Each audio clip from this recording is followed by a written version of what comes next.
The villagers would never forget the sound, the wet, sickening thud as old, fever-stricken Babu Kintu fell backward into the pile of cow dung. For a heartbeat, the world froze, flies lifted, dust hung suspended, and his son, Malik, stood over him with a look that was not anger, but something far worse: shame. Babu's frail hands trembled as he tried to rise, his breathing shallow, his clothes smeared, yet his eyes were gentle, almost apologetic. A young villager's phone captured everything: the push, the fall, the silence that followed. No one knew that this single moment, cruel and incomprehensible, would soon travel across continents, stirring outrage, breaking hearts, and uncovering a truth more devastating than anyone imagined. Why would a son discard the father who raised him from nothing? And what secret was Babu trying to protect even as he lay in filth? Before we continue, let me know where you're watching from and what time it is there. And if you enjoy powerful African folktale dramas, consider subscribing to the channel so you never miss a new story. The village of Ndalani rested beneath the slow roll of distant hills, where mornings smelled of smoke and cattle grass, and evenings pulsed with the soft hum of crickets weaving their nightly songs. In one small corner of this humble world lived Babu Kintu, a man whose back had bent from a lifetime of labor but whose spirit had never once surrendered to bitterness. His hands were cracked, his feet calloused, his clothes faded, but his heart, people said, was made of warm soil, patient, forgiving, always giving, even when he had nothing left. Years ago, when his wife died, the little boy Malik became the center of his universe. He carried him on his shoulders to school every morning, walked miles to fetch books from passing traders, and worked 3 jobs during planting season, just so Malik could stay in school while other boys were herding cows. "You will not live the life I lived," Babu would whisper, sometimes to the boy, sometimes to the wind. "Your world will be bigger than these fields." And somehow, it happened. Malik grew up sharp-minded, ambitious, restless. Teachers praised him, the village celebrated him, and Babu watched his son receive a scholarship to a prestigious university in the city. From that moment on, Malik's life stretched far beyond Ndalani's dusty paths. He learned the language of business, dressed in crisp clothes, and mingled with people who lived in tall buildings with glass windows instead of mud walls. Each time he returned home, less of the village seemed to cling to him. He spoke faster, walked faster, judged quicker. The old house embarrassed him, the cracks in the clay walls, the tin pots patched a dozen times, the smell of cattle that clung to Babu's skin no matter how much he washed. Still, Babu welcomed him with the same bright eyes and trembling hands, always offering the best food he could gather, even if it meant going without for days. But there was something Malik never admitted aloud. He was ashamed. Ashamed of the mud-walled house, ashamed of the tattered clothes, ashamed of the father who still lived among cows and dirt. He admired the city's wealth, the polished manners, the sparkling restaurants, and he feared losing his place among them. Whenever his colleagues asked about his family, Malik changed the subject, joked vaguely, or pretended to be too busy to elaborate. Even his fiancée, Zuri, a woman whose beauty turned heads at every corporate event, had never met Babu. Malik told her the village was too far, that his father was too sick, that the timing was not right. In truth, he could not bear the thought of her wrinkling her nose at the smell of cattle, or her soft hands recoiling from the roughness of Babu's fingers. Meanwhile, Babu's health quietly declined. The years of bending, lifting, inhaling dust and smoke had worn his lungs thin. He coughed through the nights and struggled to stand some mornings. Yet he refused to burden anyone. He still tended to his cows, speaking to them as though they were old friends. In the village, he was known as the man who smiled, even when pain tightened his chest. But Malik saw only the stains on his shirt, the unsteady legs, the trembling hands. Every visit became shorter, every conversation edged with impatience. "You should take better care of yourself," Malik would snap. "You look unhealthy." Babu only nodded. "I know, my son," The body ages. Your success is the medicine that keeps me going. But Malik did not hear the love. He heard the reminder of responsibility. Each trip to the village became a chore he resented, and each time he returned to the city, the shame grew like a sickness. When Zuri's family asked about wedding plans, Malik panicked. They wanted a luxurious ceremony, one that would impress their high-class friends. Malik could not imagine Babu, among them frail, coughing, smelling faintly of livestock and herbal ointments. So, when he visited the village to check on Babu before finalizing the engagement announcement, he came with a heart already heavy with conflict. The day he arrived, the heat lay thick over the grasslands. Cows grazed lazily. Their shadows stretched long across the ground. Babu stood outside the small choila, leaning on a stick, smiling through his breathlessness. "My son," he whispered, opening his arms as though welcoming a king. Malik stepped forward stiffly, avoiding the embrace. The smell of livestock clung to Babu's clothes like a stubborn reminder of everything Malik wanted to escape. As they walked toward the cowshed, Babu chattered excitedly about a young calf he planned to sell. "I will use the money to help with your wedding. Your mother would have been proud." Malik stiffened. The idea of telling Zuri that his father sold a cow to support their wedding felt humiliating. He wanted a polished story, a polished life, something clean, something untouched by mud or poverty. Babu did not notice Malik's tension. He shuffled forward to show his son the calf. But as he reached out to steady himself, he slipped slightly in the damp earth and grabbed Malik's trouser leg to keep from falling. A smear of mud and cow dung streaked across Malik's expensive pants. Malik froze in mortification. At that exact moment, his phone rang, Zuri calling through a video chat, surrounded by well-dressed friends who giggled at the background noises of mooing cattle. Someone asked, "Are you on a farm? Why does it smell like?" Embarrassment ignited into anger. It was the turning point. Though neither father nor son understood that the world was watching them, even from afar, Babu looked up with apologetic eyes, his voice faint. "Sorry, my son, my legs, they failed me for a moment." End quote. But Malik saw nothing but humiliation. This was the root of their tragedy. A father who loved too gently, and a son who feared too deeply what the world thought of him. Babu continued speaking softly, explaining how he had saved little by little, how he dreamed of seeing Malik walk down the wedding aisle. "You will have everything I never had," he said, pride swelling through the rasp in his voice. Malik should have felt gratitude. He should have felt compassion. Instead, he felt suffocated by the poverty clinging to him like the mud on his trousers. He imagined Zuri's expression. If she ever saw this scene, he imagined his colleagues whispering behind his back. He imagined losing the future he had fought so hard to build.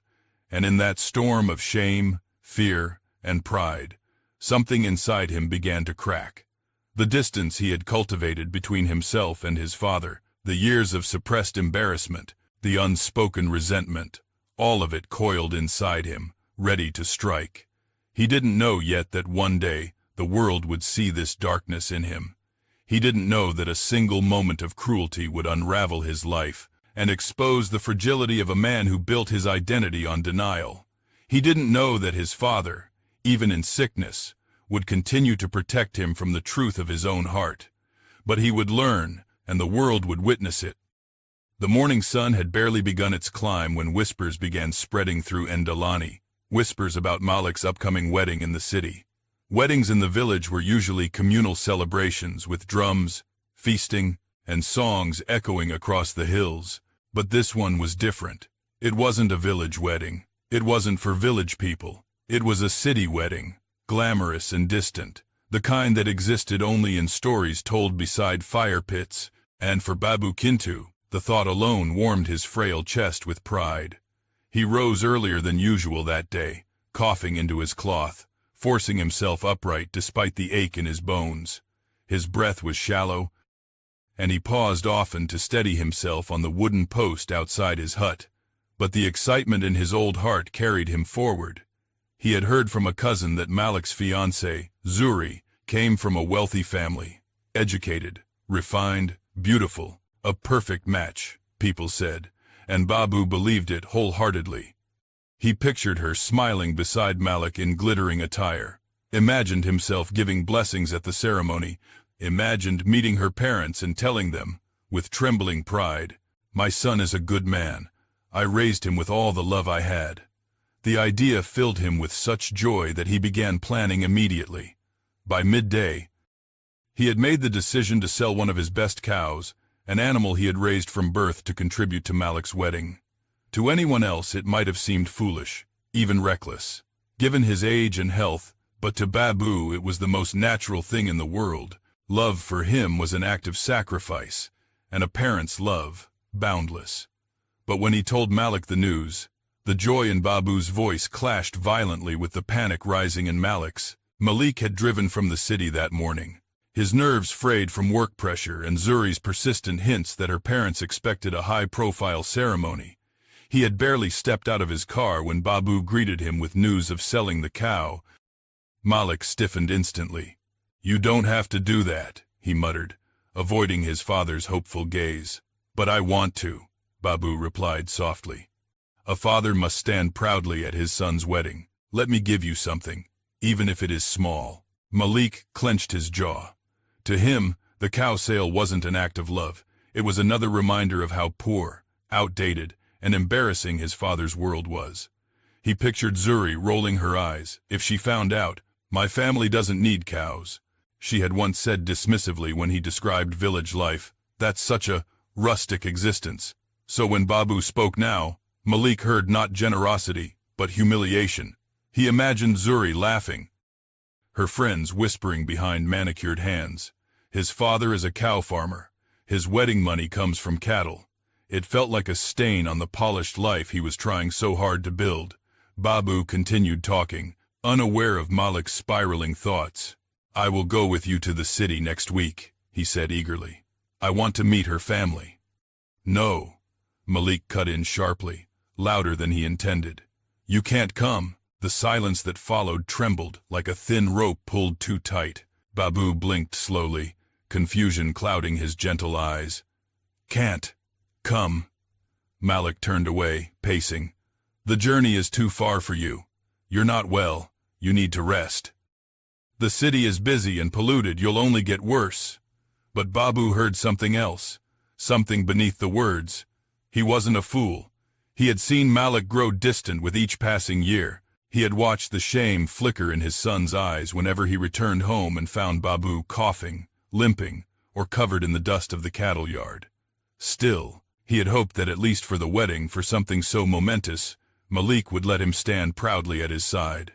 "Son," Babu whispered, lowering himself onto a stool, "if it is my health that worries you, I can manage. I will rest before the trip. I will—" "It's not just your health," Malik snapped, unable to control the frustration boiling inside him. "It's everything, Baba, everything." Babu's shoulders sagged as Malik's words spilled out his fear that Zuri's family wouldn't accept him, his embarrassment about the cows, the mud, the smell, the poverty. Each sentence cut deeper than the last, not because of the harshness, but because of the truth Babu had long sensed but never wanted to face. After a long silence, he nodded slowly. "I understand. You do not want them to know where you come from." Malik looked away. "Don't make it sound dramatic. I just need things to go right. You wouldn't understand." Babu smiled sadly. "That is where you are wrong, my son. Parents understand more than children think." He looked down at his rough hands, hands that had shaped Malik's entire childhood, hands that had carried him, fed him, prayed over him. "If my presence brings you shame," he murmured, "I will stay in the village during your wedding. I only ask that you send me a photo, so I may see your happiness." The simplicity of the request stabbed Malik with a fleeting pang of guilt, but he swallowed it quickly. "Fine," he muttered, "that's for the best." Yet the universe had a strange way of testing a man's heart. Later that week, Zuri announced without warning that she wanted to experience village life, just for a few hours, to understand where Malik came from. Her tone carried more curiosity than malice, but Malik panicked nonetheless. He tried persuading her to reconsider, but she was insistent. So, against his better judgment, he drove her to Ndalani. Nothing could have prepared him for what followed. The moment Zuri stepped out of the car, she wrinkled her nose. Cows wandered the fields freely, the air thick with the scent of grass, sweat, earth, and livestock. Children ran barefoot, laughing. Old women pounded grains in wooden mortars. Babu, unaware of the unexpected visit, hurried out of his hut, clutching a stick for balance.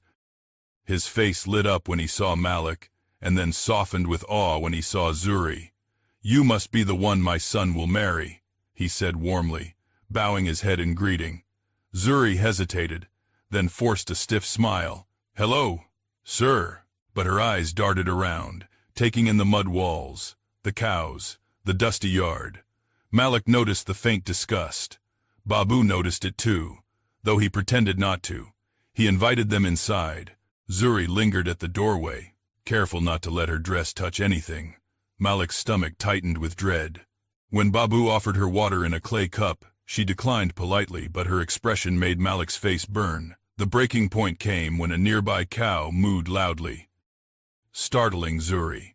She stepped back instinctively and bumped into a sack of dried dung used for fuel. Some bits fell near her shoes, and she let out a small shriek. Malik rushed to her side, humiliated. "This is unhygienic," Zuri whispered sharply. "How do people live like this?"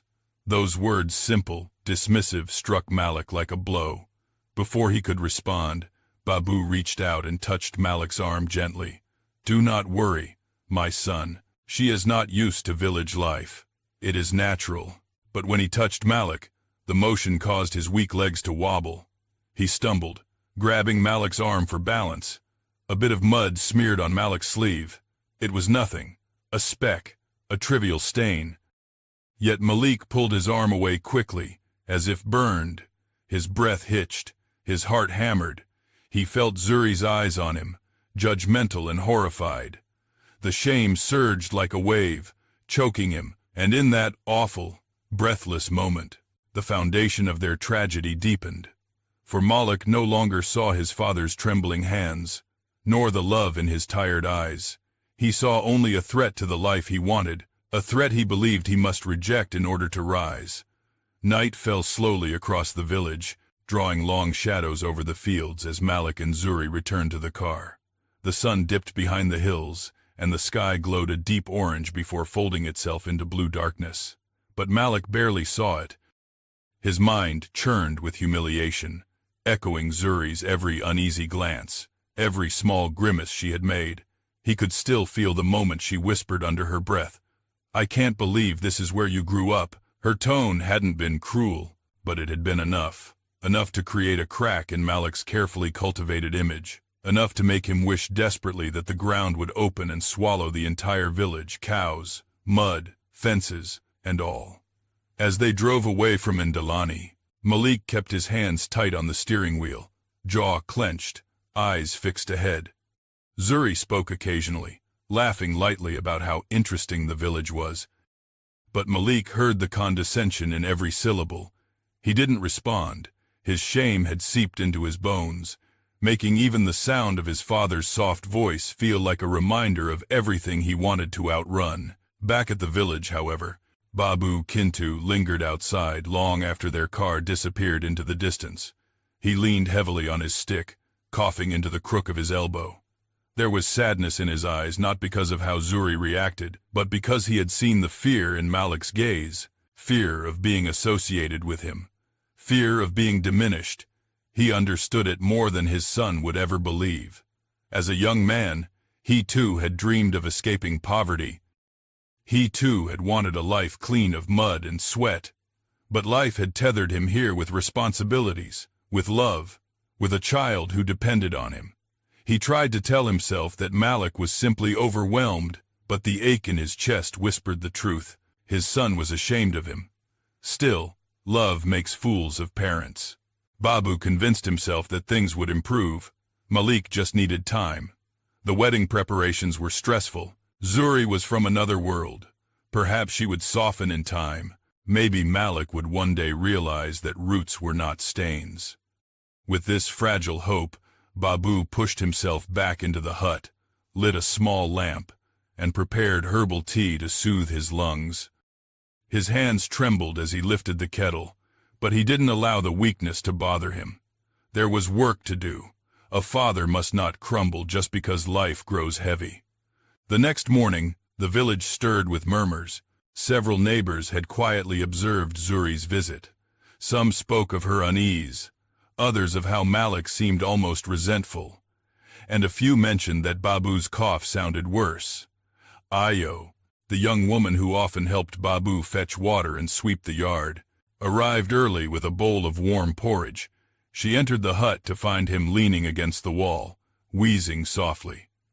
"Babu, you're getting worse," she said, setting the bowl down. "Let me call the nurse from the next town."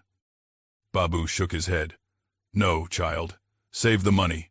I will be fine." "You're not fine," Ayo insisted. She was slender, bright-eyed, and fiercely protective of those she cared about. "If Malik saw you like this, he would. He has wedding plans. The world is heavy on his shoulders," Babu interrupted gently. "He need not worry about an old man's lungs." Ayo frowned. "You're his father. He should worry." Babu smiled, a weary, heartbreaking smile that made Ayo bite her lip. She wanted to argue, but she knew his stubbornness was as old as the hills. Instead, she helped him straighten his bedding, swept the floor, fed the cattle, and prepared a pot of soup for later. Before she left, she placed a hand on his shoulder. "Call me if you need anything." "I will," he whispered. Both knew he wouldn't. Meanwhile, Malik returned to the city wrapped in invisible chains of anxiety. At work, he found it hard to concentrate. His colleagues complimented his engagement photos, calling Zuri elegant and perfect, and Malik forced a smile each time. But beneath the surface, an unease was growing. What if Zuri's parents found out the truth? What if someone saw the simplicity of his village and judged him unworthy? Worst of all, what if Zuri herself, already uneasy, began to doubt whether he fit into her world?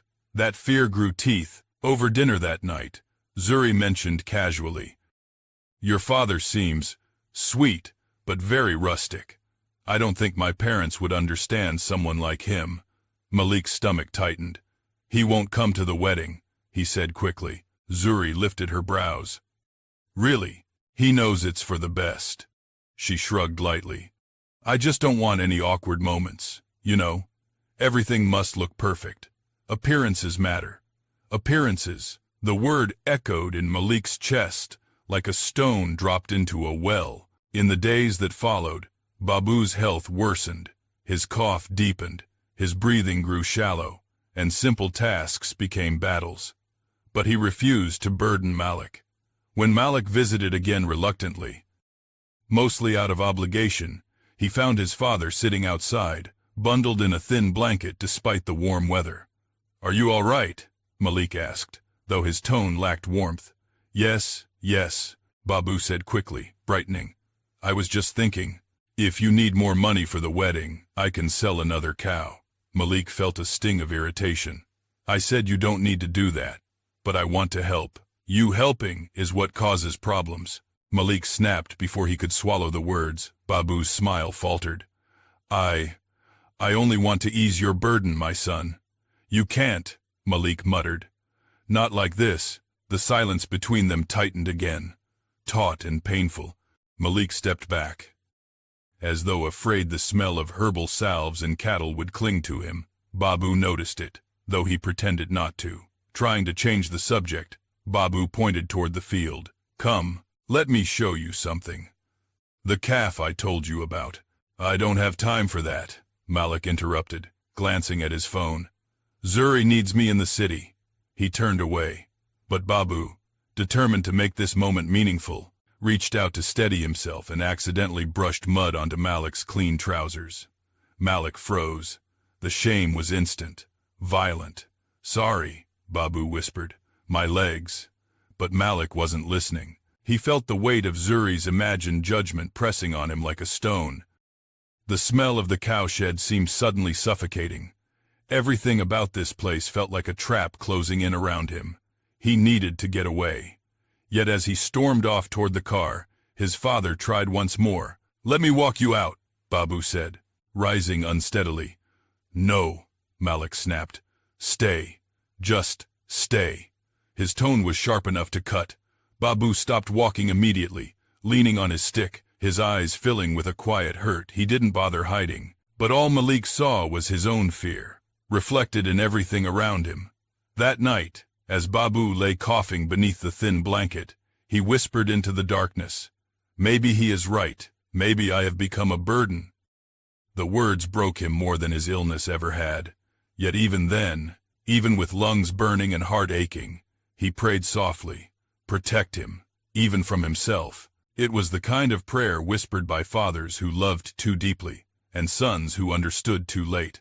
The day that would shatter everything began like any other in Ndalani, quiet, warm, and wrapped in the earthy scent of the cattle fields. Dawn spread slowly across the horizon, painting soft golden strokes over the village. Birds rustled in the acacia trees while cows flicked their tails lazily, waiting to be let out for grazing. But inside Babu Kintu's hut, the morning was far from peaceful.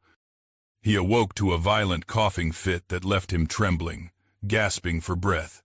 His chest ached sharply, and his vision blurred at the edges. When he finally managed to sit upright, sweat dripped down his temples despite the cool air. Still, he forced himself onto his feet. He had slept poorly, but he had a purpose today. Malik was visiting again before finalizing wedding arrangements. Babu wanted everything to be perfect. He wanted his son to see him strong, helpful, dependable. He wanted no trace of weakness. He wrapped his thin cloth tighter around his shoulders and stepped outside, leaning heavily on his stick. The cows recognized him and trotted closer, nudging him gently. "Easy, my friends," he whispered, patting them despite the pain in his arms. "Your old master is slower today." As he worked, he thought of the auction man who would come next week to inspect the calf he planned to sell. He imagined handing Malik the money proudly. Even though Malik had refused, Babu didn't believe him. A good father gave what he could, even if it embarrasses the child. Love was measured not in pride, but in sacrifice. By mid-morning, the sun brightened, casting shadows across the yard. Babu's breathing had grown heavier, but stubbornness pushed him on. He swept the cowshed, cleaned the feeding trough, and tried to tidy the small yard around his hut. He wanted Malik to see that he could keep things orderly, that he wasn't as helpless as Malik seemed to think. But every task drained him further. Twice he nearly collapsed, catching himself on wooden posts. By noon, Ayo arrived, balancing a pot of herbal broth. She froze when she saw him hunched over, panting. "Babu, you should be resting." He waved her off with a smile. "My son will be here soon. The place must look decent." Ayo frowned deeply. "If Malik cared, he would tell you to rest, not to exhaust yourself." Babu chuckled weakly. "Ayo, child. Love blinds us in different ways. Malik is blinded by worry for his future. I am blinded by worry for him." Ayo hesitated, sadness flickering across her face. "Let me help." She assisted him through the chores, noticing every tremor of his hands. When she finally forced him to sit and drink the broth, he thanked her with watery eyes. "Your kindness shames me," he whispered. "It shouldn't," Ayo replied softly. "It should shame your son." But Babu refused to hear it. To him, Malik was not flawed, just frightened. Ambition could make even gentle hearts sharp. That afternoon, Malik stepped out of the city taxi with a tight expression. His expensive shoes sank slightly into the dirt, and he cursed under his breath.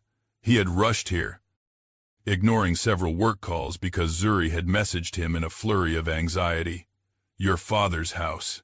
It's too rural. Are you sure this wedding won't embarrass my parents?" That message had struck Malik like a blow. Shame spiraled inside him until it felt like anger. So he had come with a mind full of agitation, not compassion. He found Babu sitting outside, coughing into a cloth. The cloth came away sprinkled with flecks of red blood. Babu hid it quickly, forcing a smile. "You came, my son," he rasped. "Yeah, Malik muttered, glancing around critically. I needed to check something before work. Babu tried to stand, wobbling dangerously before catching himself on his stick. Malik watched the struggle, embarrassed by the weakness. You shouldn't push yourself. You look worse, he said, though the words carried annoyance instead of concern. Babu chuckled softly. Old engines make more noise, he teased. Come, let me show you the calf. You will be proud. Malik sighed impatiently. He didn't want to see the calf. He didn't want to be reminded that his father's wealth was tied to animals and dung, things Zuri had mocked, but Babu was already hobbling toward the shed, so Malik followed reluctantly. Inside the shed, the smell of livestock intensified. Malik wrinkled his nose, Babu noticed, and tried to speak lightly. I cleaned this morning. But cows, they have their own timing. He laughed, then coughed so hard he nearly fell. Malik instinctively reached to steady him, but Babu misstepped, grabbing Malik's arm for support. That was when it happened. Babu's hand slipped in the mud, and a smear of filth streaked across Malik's clean trousers. Malik froze, horror flashing across his face. Oh, sorry, my son, Babu whispered in panic, trying to wipe the stain with his shaking hands. Let me. Don't touch me, Malik barked, stepping back sharply. Babu froze in place, shoulders sagging. The calf mooed softly, as if sensing the tension. Malik exhaled shakily, pulling out his phone to check his messages. There were missed calls from his boss, a reminder from Zuri, and several texts about the wedding venue. Everything felt fragile. Everything felt at risk. Why do you keep doing this? Malik snapped, unable to contain the storm inside him. Why must everything here smell? Why must everything be dirty? Babu looked down as if the earth might swallow him. It is the life I know, he whispered, but I never intended to stain the life you are building. Something in Malik cracked at that. Maybe it was shame, maybe fear, maybe pride, but whatever it was, it festered into anger. Before Babu could say another word, Malik's phone buzzed Zuri, calling. He answered quickly, turning away, trying to hide the shed behind him. Are you still with your father? Zuri asked. Please don't let him come to the wedding. My parents won't understand his lifestyle. Malik glanced over his shoulder. Babu stood hunched, listening without meaning to. His eyes filled with a sadness that stretched far beyond illness. Malik felt cornered, trapped between two worlds. And instead of choosing compassion, he chose the path of fear. I said he won't come, Malik hissed. He's not part of the ceremony. Babu's breath caught. He didn't say anything, but his silence was a wound that deepened with every heartbeat. Malik ended the call abruptly, pacing in frustration. You don't understand how complicated things are, he snapped at Babu, though the old man had said nothing. You make everything harder. I am sorry, Babu whispered. I never meant to be a burden. Malik closed his eyes, trying to steady himself. But when he reopened them, he saw only the messy shed, the dung on his trousers, the dust on his shoes. He felt Zuri's imagined voice judging everything. And for the first time, he resented not just the circumstances but the man standing before him. Just stop trying to help, he said coldly. Babu nodded slowly. It was a nod of heartbreak, not agreement. But fate was not finished. As they walked out of the shed, another villager called out a greeting, accidentally startling Babu. His weak legs trembled, and he stumbled forward. Instinctively, he reached for Malik again. But Malik, overwhelmed by shame and panic, shoved him away harder than he intended, and Babu fell backward, into the pile of cow dung. Malik gasped. But the horror on his face wasn't concern, it was fear of being seen. A young villager nearby, recording a playful video of cows, captured the entire moment. The push, the fall, the silence, and the look of devastation in Babu Kintu's eyes. A look that would soon circle the globe. For a moment, the world seemed to hold its breath. Even the flies hovering above the dung pile appeared suspended. The dust motes frozen mid-air, as if the village itself refused to move until someone acknowledged what had just happened. Babu Kintu lay half-submerged in the filth, his frail body trembling under the weight of the fall. His stick lay discarded a few feet away, and one of the cows, startled by the sudden movement, stomped nervously, its hooves kicking up more dirt. Malik stood, rooted to the ground, his breath caught somewhere between shock and disbelief. His hands trembled faintly, not out of fear for his father, but out of fear of what he had done and who might have seen. Shame, panic, and anger twisted together inside him. Leaving him unable to speak, he swallowed hard, his throat dry, his stomach turning. He approached neither to help nor to apologize. Instead, he stared at his father with a mixture of guilt and resentment, as though Babu himself were to blame for falling in such a humiliating way. "Baba," Malik's voice cracked, soft and cautious, as though the word itself might condemn him. Babu struggled to lift his head. His face, streaked with dirt and manure, held no anger. Only pain physical, yes, but something deeper, something that settled like a shadow behind his tired eyes. He tried to rise, but his arms buckled beneath him, his breathing rasped sharply. And when he finally managed to sit up, it was Ayo who rushed in, not Malik. From the far side of the yard, she had seen the commotion, the movement, the fall, and without hesitation, she sprinted toward them. Her skirt fluttered behind her as she knelt beside Babu in the filth, heedless of the stench or the mess that smeared onto her clothes as she helped him up. "Babu, Babu, are you hurt?" she cried. He coughed weakly, shaking his head. I'm fine, child." But his voice betrayed him. Ayo turned fiercely toward Malik, eyes blazing. "What did you do?" she demanded. Malik's jaw clenched. "It was an accident." "Was it?" Ayo's voice dripped with fury, "because it looked like you pushed him." Malik took a step back. His heart pounded. He stumbled. You shoved him," she snapped. "I saw it." But she hadn't been the only one. Behind her, a young man held a phone, his expression shifting from fear to rage as he realized what his camera had captured. He had been recording playful footage of the cows for a friend, but fate had turned his lens toward something far darker. He stared at his screen, then at Malik, then back again. This is wrong," the young man muttered under his breath. Malik noticed the phone, and his blood ran cold. His heart dropped like a stone in his chest. "Give me that," he demanded, stepping forward. "No," the young man replied, stepping back protectively. "People need to see this." "Give me the phone," Malik repeated, louder now, anger flaring in his eyes. Ayo stood up, positioning herself between Malik and the others. "Don't you dare," she warned.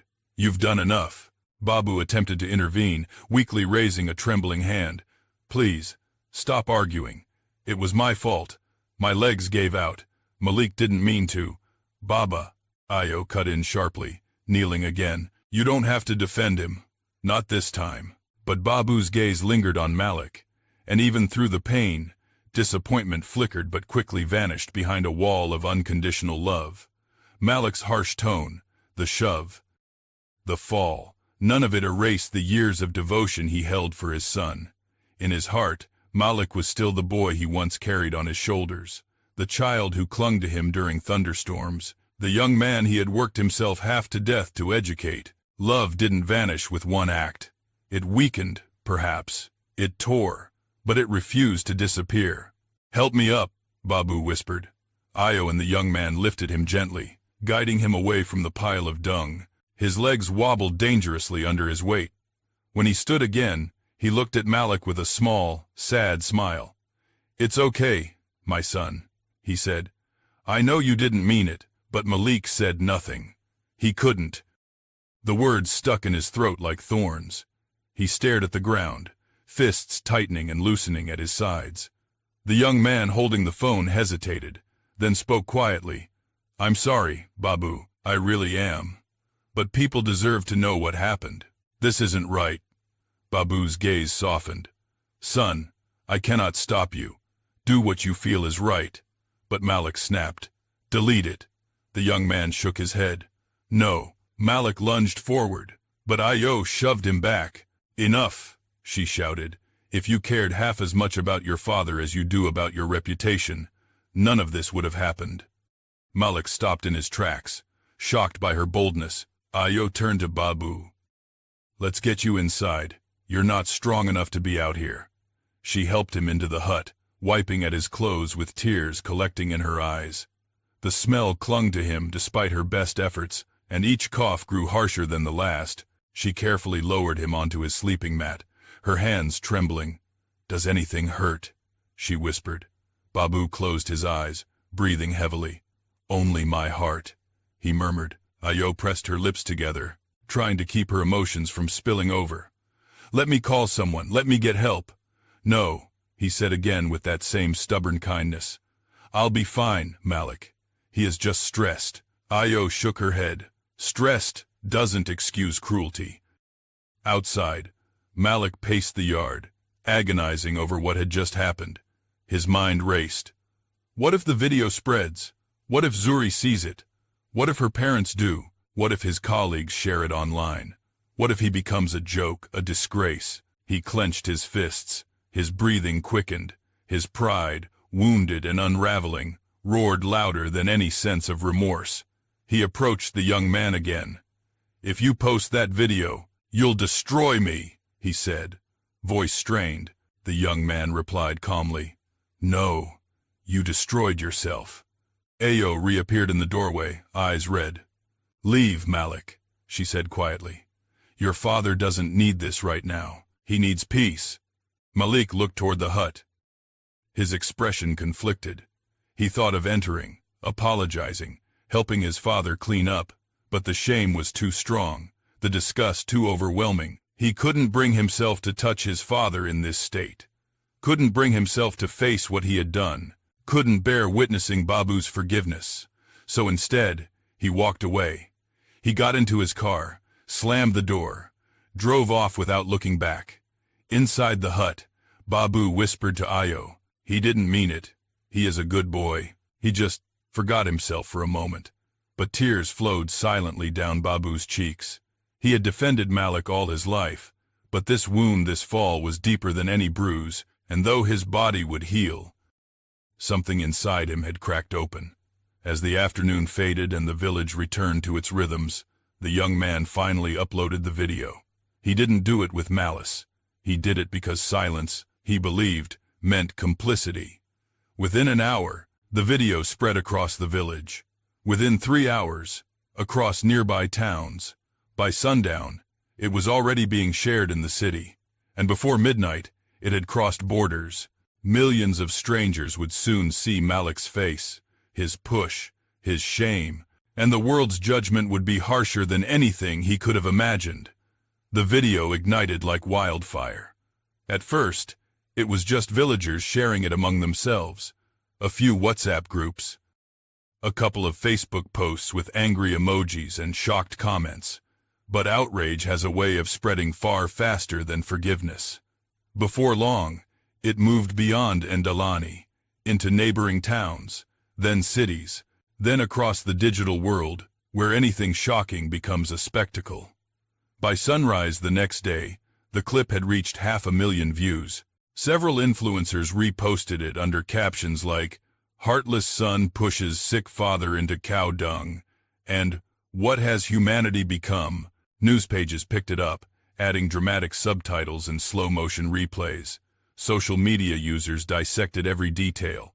Malik's shove, Babu's frailty, Io's frantic voice in the background. Even the cow that mooed nervously was turned into a meme within hours. The world had seen enough to decide Malik was a monster. Comments flooded every post. "He doesn't deserve to call himself a son. Throw him into the dung. That poor old man, my heart is breaking. Find him, expose him, cancel him." By mid-morning, Malik's name was trending at #1. He woke up to hundreds of missed messages, dozens of angry voicemails, and a phone that wouldn't stop buzzing. Confused, he opened his notifications, and the world crashed into him all at once. The video, his face, his voice, his father falling, the comments, the threats, the insults. He staggered back, gripping the edge of his kitchen counter as nausea surged through him. His vision blurred, his chest tightened. It felt as if the entire universe had turned against him overnight. No, no, no, no, he whispered, shaking his head rapidly. This can't be happening. But it was. Someone had tagged his company. Someone else had posted photos from his social media accounts, including his engagement photos with Zuri. One blogger had even written a headline claiming, "Corporate rising star exposed for abusing elderly father." The panic inside Malik's chest twisted into something sharp and choking. He tried to call the young man from the village to demand the video be taken down. But the number went straight to voicemail. He tried calling Ayo, but she rejected the call immediately. He even tried calling his father, but Babu's phone, old, cracked, and often turned off, did not ring. Then he called Zuri. She answered with tension dripping from her voice. "I saw it." Malik swallowed.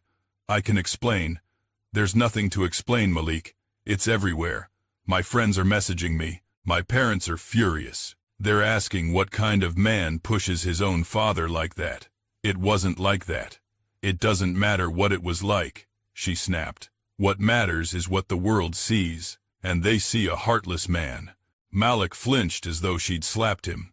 "Zuri, please, I need you to understand." He stumbled. "I tried to stop him. It was a misunderstanding." "There are millions of misunderstood people online right now," she said coldly. "You've put my family name in jeopardy. Our wedding is in jeopardy." That last sentence pierced him more deeply than any insult. "Are you canceling the wedding?" Malik asked, voice trembling. There was a long pause. "I don't know," she finally said. "My parents want to discuss it. Don't come to my house today. This is too much." She hung up without saying goodbye. Malik stared at the phone in silence, the weight of the world pressing onto his shoulders. He felt trapped, suffocating.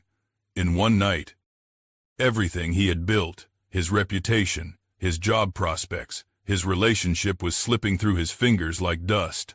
As the morning dragged on, the backlash intensified. His boss called him into the office for urgent discussions. News reporters camped outside the company building.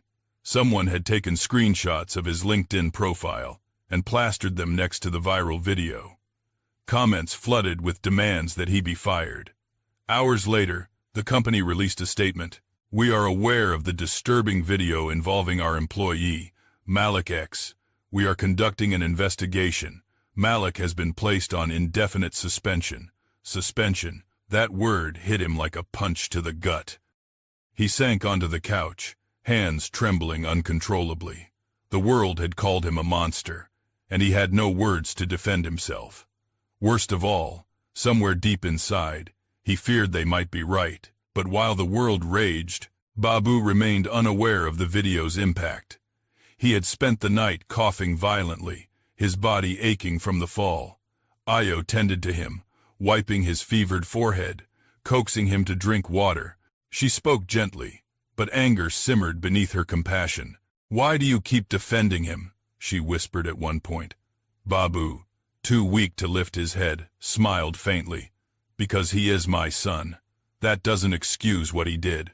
"No," Babu agreed, his voice cracking. "But love forgives, even when it shouldn't." Ayo looked away, her jaw tight. She loved Babu like a grandfather. Seeing him suffer broke something inside her. But she said nothing more, afraid of upsetting him.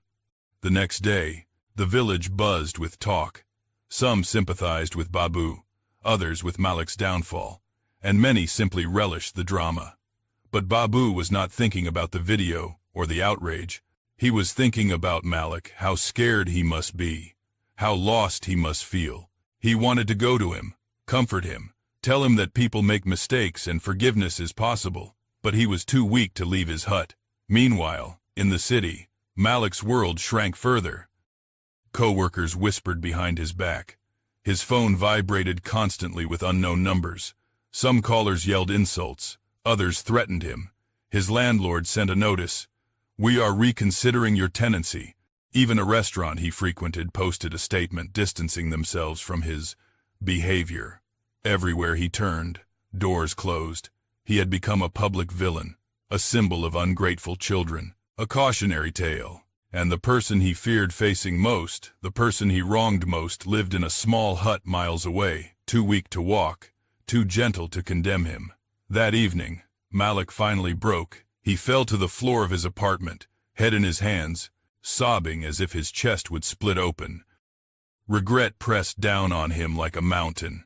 He hadn't just pushed his father. He had pushed away love, dignity, and everything that mattered. "I didn't mean it," he whispered through tears. "Why did I do that? Why did I let this happen?" But tears didn't erase truth, and truth had already spread across continents. Meanwhile, the video continued to gain traction. An international journalist picked it up, calling it a heartbreaking display of generational cruelty. Human rights groups condemned Malik. Some activists even began a campaign demanding justice for Babu. Yet Babu asked for nothing. He asked only that his son not be hated. But the world was not finished. Within hours, a well-known talk show broadcast the video. The host shook his head dramatically, saying, This is what happens when society loses empathy."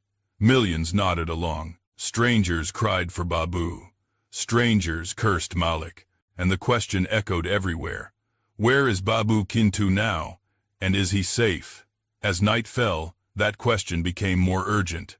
Because by then, Babu had already disappeared. Babu Kintu disappeared quietly. So quietly that at first, no one realized he was gone. The morning after the video reached global outrage, Ayo arrived at his hut as usual, carrying a thermos of warm porridge and a cloth soaked in eucalyptus water to ease his breathing. She pushed open the door without knocking. Babu always said knocking was unnecessary, that his home was open to every good heart. But when she entered, the hut felt strangely still. The mat where Babu usually rested was empty, the thin blanket folded neatly at its edge. The cup she had given him the previous night sat untouched beside a small pot of herbs. His old sandals were gone from the doorway. For a moment, Ayo froze, unable to comprehend what she was seeing. Panic crept slowly up her spine. "Babu," she called, her voice trembling. "Are you outside?" But the yard was silent except for the soft chewing of cows in the field. She walked around the hut, checked the latrine, checked behind the woodpile. Nothing, no trace of him.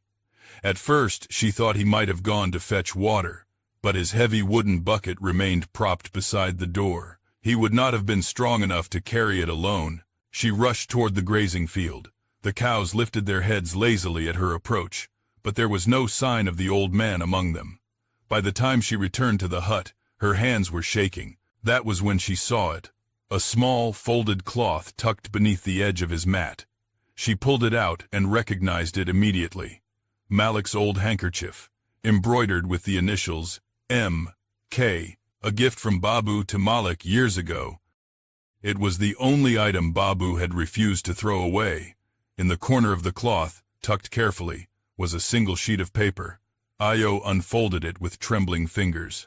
The writing was shaky, uneven. Babu's handwriting had grown frail with illness, but the message was heartbreakingly clear.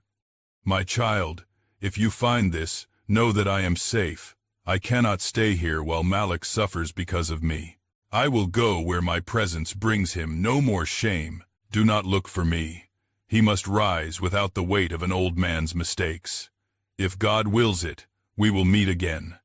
Ayo pressed the letter against her chest, her eyes burning. She sank onto the mat, whispering, "Why would you say you bring him shame?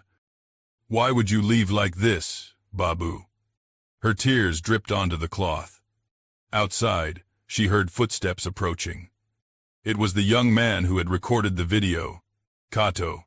He stopped when he saw the expression on Ayo's face. "What happened?" he asked. "He's gone," she choked. Kato blinked. "Gone? Gone where?" "I don't know. He left before dawn." She held up the letter.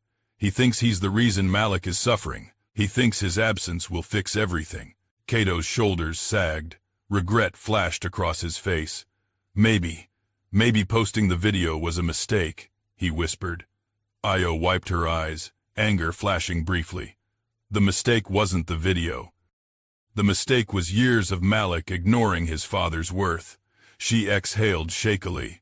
But Babu didn't deserve this. Cato glanced around the empty hut, guilt gnawing at him. We need to find him. He's too sick to go far. But Io shook her head. He asked not to be found. That doesn't matter, Cato insisted. He could collapse somewhere. He could die. The word die sent a cold shiver through her. She stood abruptly. We have to alert the others. Someone might have seen him leave. As they hurried into the village, they asked every neighbor. Some had risen early to grind millet or fetch water, but none had seen Babu. However, an old woman selling vegetables near the main road remembered something unusual. I saw him at dawn, she said, voice thin. He was walking with a man, a tall man in a blue truck. I assumed it was someone taking him to the clinic. Io frowned. Did you see his face? No, the woman replied. Only his cap. They drove toward the city. The roads there were busy, confusing, dangerous. And Babu, with his failing lungs and weakened legs, wouldn't last long alone. Io's worry sharpened into determination. We have to tell Malik, Cato said reluctantly. Io's eyes hardened. I don't want to speak to Malik ever again. But he needs to know, Cato insisted. This is his father, and if something happens to Babu while we stay silent, silence became impossible. They both knew it. Meanwhile, in the city, Malik was drowning. His mind felt like a collapsing building, every thought a brick falling on top of him. The walls of his apartment felt suffocating. The noise of the city outside, a mocking reminder of the life he had built and the life crumbling beneath him. News channels replayed the video again and again. The clip flashed across screens in taxis, malls, restaurants. Malik's face appeared on morning shows, overlaid with words like shame, cruelty, ungrateful son.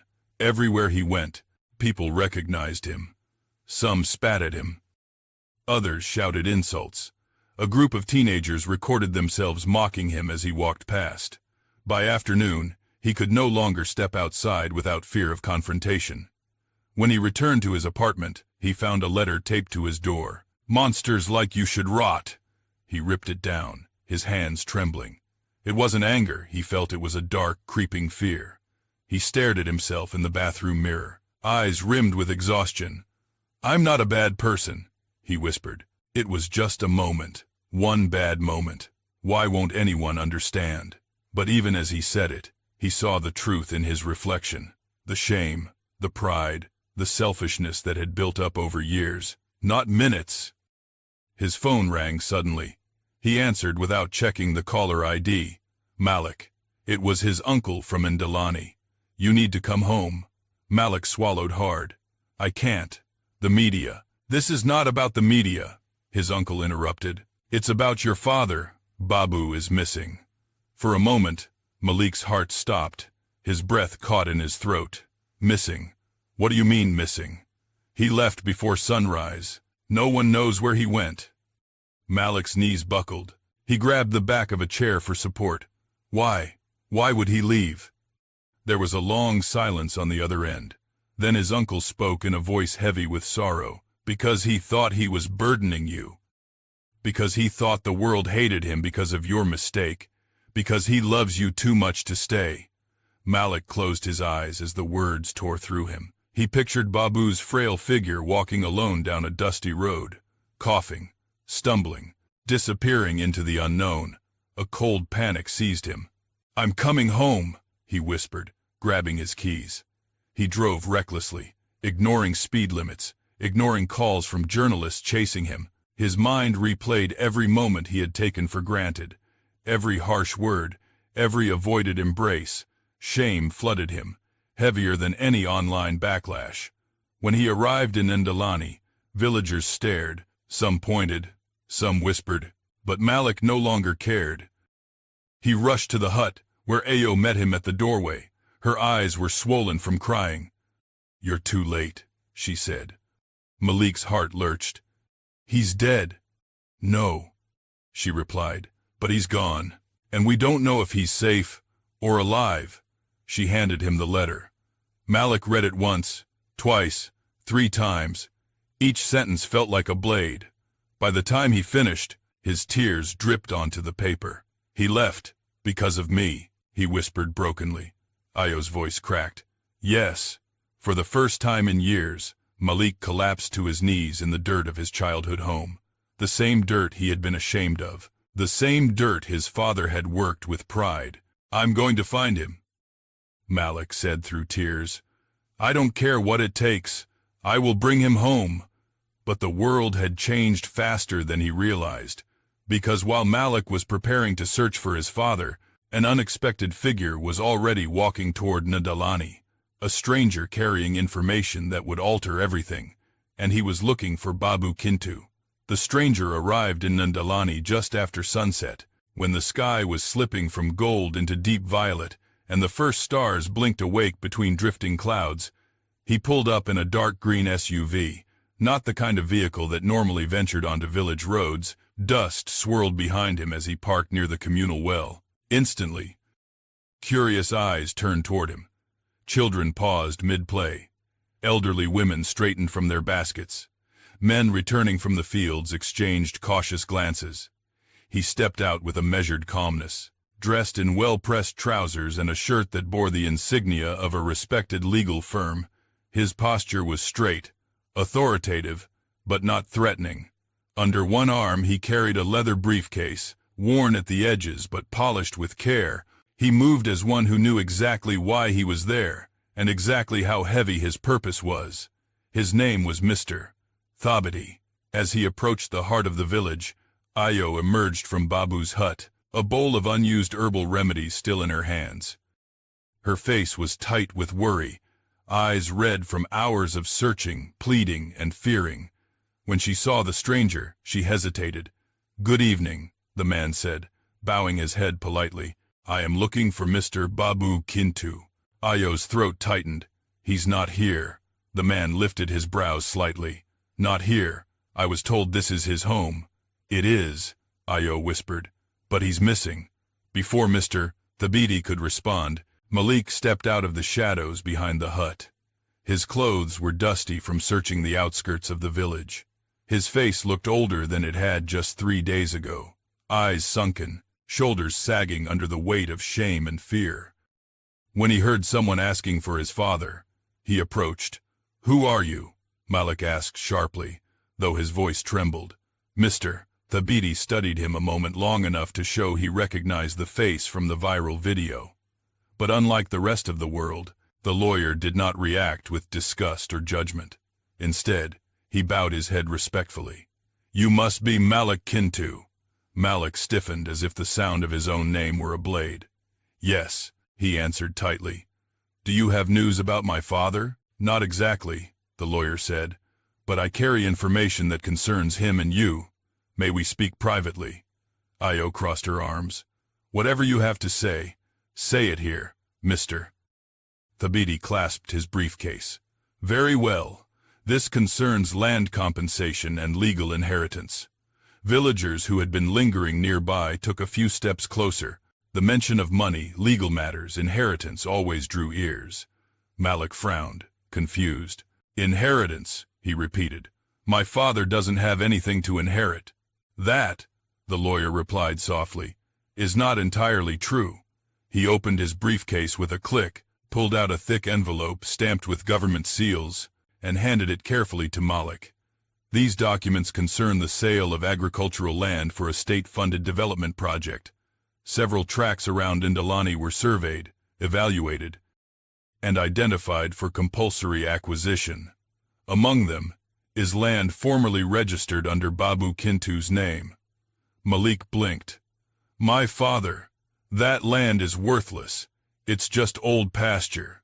"No, Mr. Thabiti corrected gently. "It is strategically located for the water irrigation pipeline. The government allocated compensation funds for affected landowners. Significant funds." Malik stared at the envelope as though it were a living creature. "How significant?" Ayo demanded. Mr. Thabiti paused for effect and then said words that struck the crowd silent. "Approximately 200,000 U.S. dollars. The air stilled. Even the cows in the distance seemed to fall quiet. Ayo's jaw dropped. Villagers exchanged stunned whispers. Malik's knees nearly buckled. "That can't be right," he murmured. "My father never mentioned anything. He would have told me." The lawyer nodded sympathetically. "He intended to, but there were complications." He pulled out another document, a handwritten legal directive. "This is an amendment to his beneficiary designation. Originally, the compensation was to go directly to you, Malik, as his only child." Malik's breath caught. "Originally, yes. But shortly before he disappeared, Mr. Kintu visited our office. He requested a revision specifying that the funds should be held in legal escrow until we could determine the moral suitability of the beneficiary." Malik's face drained of color. "What does that even mean?" he whispered. "It means," the lawyer explained, "that your father expressed concerns about passing the inheritance to someone who might misuse it or someone whose character was compromised." Ayo's eyes burned into Malik. "He changed it because of what you did." Malik swallowed hard. Did he say anything else?" "Mr. Thabiti nodded. "Yes," he said, and I quote, "If my son shows kindness, humility, and the heart I raised him with, he will inherit. If not, the money should be used for those who need it. People forgotten, people abandoned, people like me." The final words hit like a sledgehammer. Malik staggered backward, clutching his chest. His father had felt abandoned, humiliated, rejected. The inheritance revision wasn't a punishment, it was a plea, a final attempt to guide Malik's heart back to the path he had strayed from. Ayo looked at Malik with tears and fury mixed together. "Even when he changed the papers, he still hoped you would become better." Malik shook his head, tears forming in his eyes. I didn't know he had money. I didn't know he was trying to protect me." Even after, his voice cracked. "Mr. Thabiti cleared his throat softly. "There is more." He withdrew a USB drive from his briefcase. Its metallic surface gleamed in the fading sunlight. "This contains a video message recorded by your father. His last statement to be opened only if he went missing, fell critically ill, or died." The crowd gasped. Ayo covered her mouth. Malik stared at the drive as though it were a burning coal. "No," Malik whispered, backing away. I can't watch that." "You must," Ayo insisted. "It might help us find him." The lawyer nodded. "It is my legal duty to play it in the presence of the beneficiary, or the potential beneficiary." Malik wiped his eyes, trembling violently. "Not here. Not in front of everyone." But villagers were already gathering. News of Babu's disappearance had spread, and now the truth about the inheritance pulsed like electricity through the crowd. A makeshift gathering formed near the large acacia tree, the same tree under which Malik had once played as a child. Mr. Thabiti connected the USB to a laptop powered by a portable battery. The screen flickered to life. Malik's heart slammed against his ribs. Ayo held her breath. Villagers murmured prayers. And then, Babu appeared on the screen. His face was thin, sunken, his breathing labored. He sat on a hospital cot, wrapped in a blanket, yet his eyes, those gentle, loving eyes, shone with clarity. "My son," he began softly, "if you are watching this, then I am gone, or I am far from you." Malik clamped a hand over his mouth, a muffled sob breaking from his throat. "I know I have caused you shame," Babu continued. "Not because of what I am, but because of what the world thinks I am. But I want you to know, my boy, that I never wished to burden your path." His voice wavered but remained steady enough to speak truth. "People see what you did and judge you, but I remember only the child who held my hand when the storms frightened him, the boy who slept on my chest because he feared the dark, the young man I worked my bones to dust for, because I believed in your future." Tears streamed down Malik's face. "I changed the inheritance because I feared money might harm you if your heart did not heal first. If you have shown kindness, the money is yours. If not, let it serve those who were forgotten like me." He coughed deeply, wincing in pain. "My son, sometimes life pushes us into the mud. Sometimes we fall in on our own, but the measure of a man is not the fall, it is how he rises. His last whispered words broke every heart present. If I cannot live to see the man you become, let my love guide your steps. And no, I forgive you. The video ended. Silence draped over the village like a heavy veil. Even the wind seemed unwilling to disturb the moment. Malik collapsed, sobbing uncontrollably. His body curled inward, as though trying to protect a wound that wasn't physical, but cut deeper than any injury ever could. Io knelt beside him, anger melting into sorrow. "You need to find him," she whispered. "Not for you. For him." Mr. Thabiti closed his briefcase gently. "This is only the beginning," he said. "Your father set something in motion, and his disappearance may not be an accident." Malik looked up, confused. "What do you mean?" The lawyer hesitated before revealing the final truth. "Your father was last seen boarding a charity transport headed to a medical center in the city, escorted by someone who did not work for that." Charity. A chill swept through the crowd. Io trembled. "Are you saying he was taken?" Mr. Thabiti nodded grimly. "Yes, and whoever took him may not want him to be found." Malik wiped his tears, fear transforming slowly into determination. "I'm going to find him," he vowed, "no matter what it takes." And thus began the real journey. Not just a search for a missing father, but for redemption, truth, and the heart Malik had lost long before the world condemned him. Night had settled fully over Ndalani by the time the villagers dispersed. But Malik remained seated beneath the acacia tree long after the others left. The small laptop had gone dark, yet in his mind, the glow of the screen replayed endlessly the frail figure of his father, the trembling voice, the words that cut deeper than any blade. "I forgive you." His chest tightened with every replay. Forgiveness from the man he had wronged most. Forgiveness he did not deserve. Forgiveness that felt heavier than condemnation. Io stayed a short distance away, watching him with a mix of pity and restrained frustration. She had spent years helping Babu, fetching water, tending his fevers, bringing food when his hands shook too much to cook. She had seen his love for Malik even in moments Malik had never known existed. Seeing Malik break down now stirred conflicting emotions inside her. Finally, she approached. "Malik," she said gently, "you can't stay here all night." He didn't respond. His hands were tangled in his hair, elbows resting on his knees. His breathing was uneven. Io sat beside him, maintaining a respectful distance.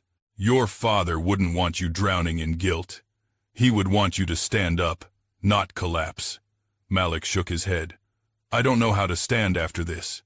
"You have to learn," she replied firmly, "because he may still be alive, and if he is, he needs you." Those words pierced the fog clouding his mind. Malik lifted his head, wiping his cheeks with the back of his hand. His voice was rough. "I swear I will find him." Io studied him, searching for sincerity and finding it for the first time. She nodded. "Good.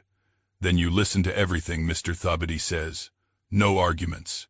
As if summoned, the lawyer reappeared from Babu's hut, where he'd been reviewing documents. His calm, steady presence contrasted sharply with Malik's storm of emotion. "There is a process your father described," Thabiti began. "A probationary journey, so to speak. A test.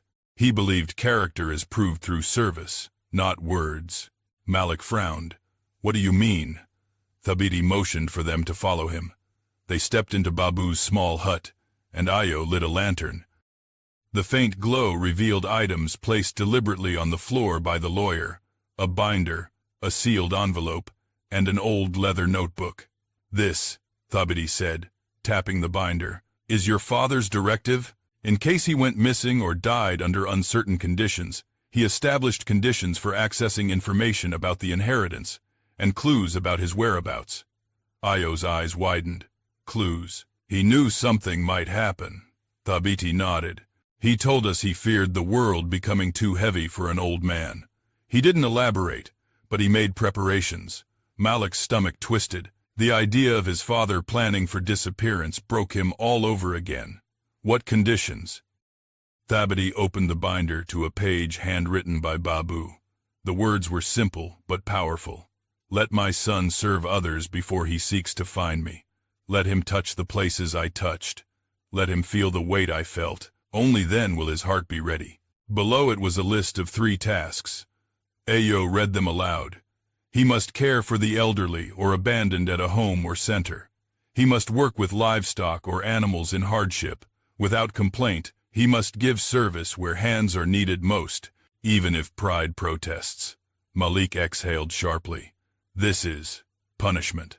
No, Thabiti corrected softly. This is redemption. Malik ran his fingers through his hair. I don't have time for tasks. My father could be dying, and yet, Thabiti said, he insisted that you must complete them. Only then would he allow you or anyone to open the sealed envelope containing his final instructions. Malik looked at the envelope on the floor. Thick, wax-sealed, ominous. He reached out, but Thabiti stopped him with a firm hand. You open this only after you complete what he asked. Malik pulled his hand back slowly, his jaw tightening. What if he's being held somewhere? What if he needs immediate help? That, Thabiti replied, is my part. I will investigate every lead, but your father believed that finding him physically means nothing if you have not found your humanity first. The word struck Malik like a physical blow. He turned away, his breath shaking. I don't know if I can do this. Ayo stepped forward, her voice steady. Then your father overestimated you. Malik swallowed hard. Shame washed over him anew. No, he didn't. He lifted his head and looked directly at her. I'll do it. Tell me where to start. Thabiti nodded approvingly. Tomorrow morning, you report to Ukombozi House, a center for elderly people abandoned by their families. Your father volunteered there once, long ago. He said the experience changed him. Malik flinched. He never told me that. There are many things your father never told you, the lawyer replied gently. The next morning, Malik arrived at Ukombozi House before sunrise.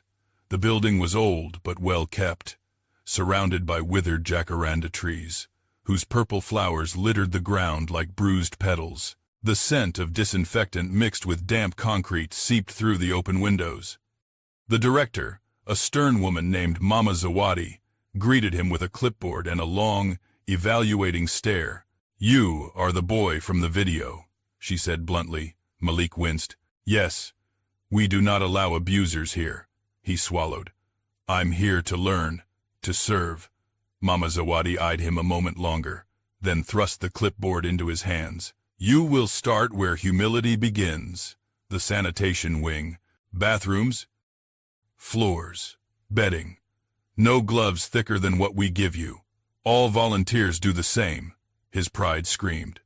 Malik had never cleaned anything beyond his own apartment, but he forced himself to nod. Yes, ma'am. She pointed down the hallway. Room 12. An old man named Jafari needs assistance. He hasn't walked in weeks. Malik hesitated. What if he recognizes me from? Then perhaps he will teach you something, she interrupted. Room 12 smelled of age, medicine, and something deeper abandonment. Jafari lay on a thin mattress, his eyes half closed, his breaths rattling. Malik approached slowly. Good morning, Malik said softly.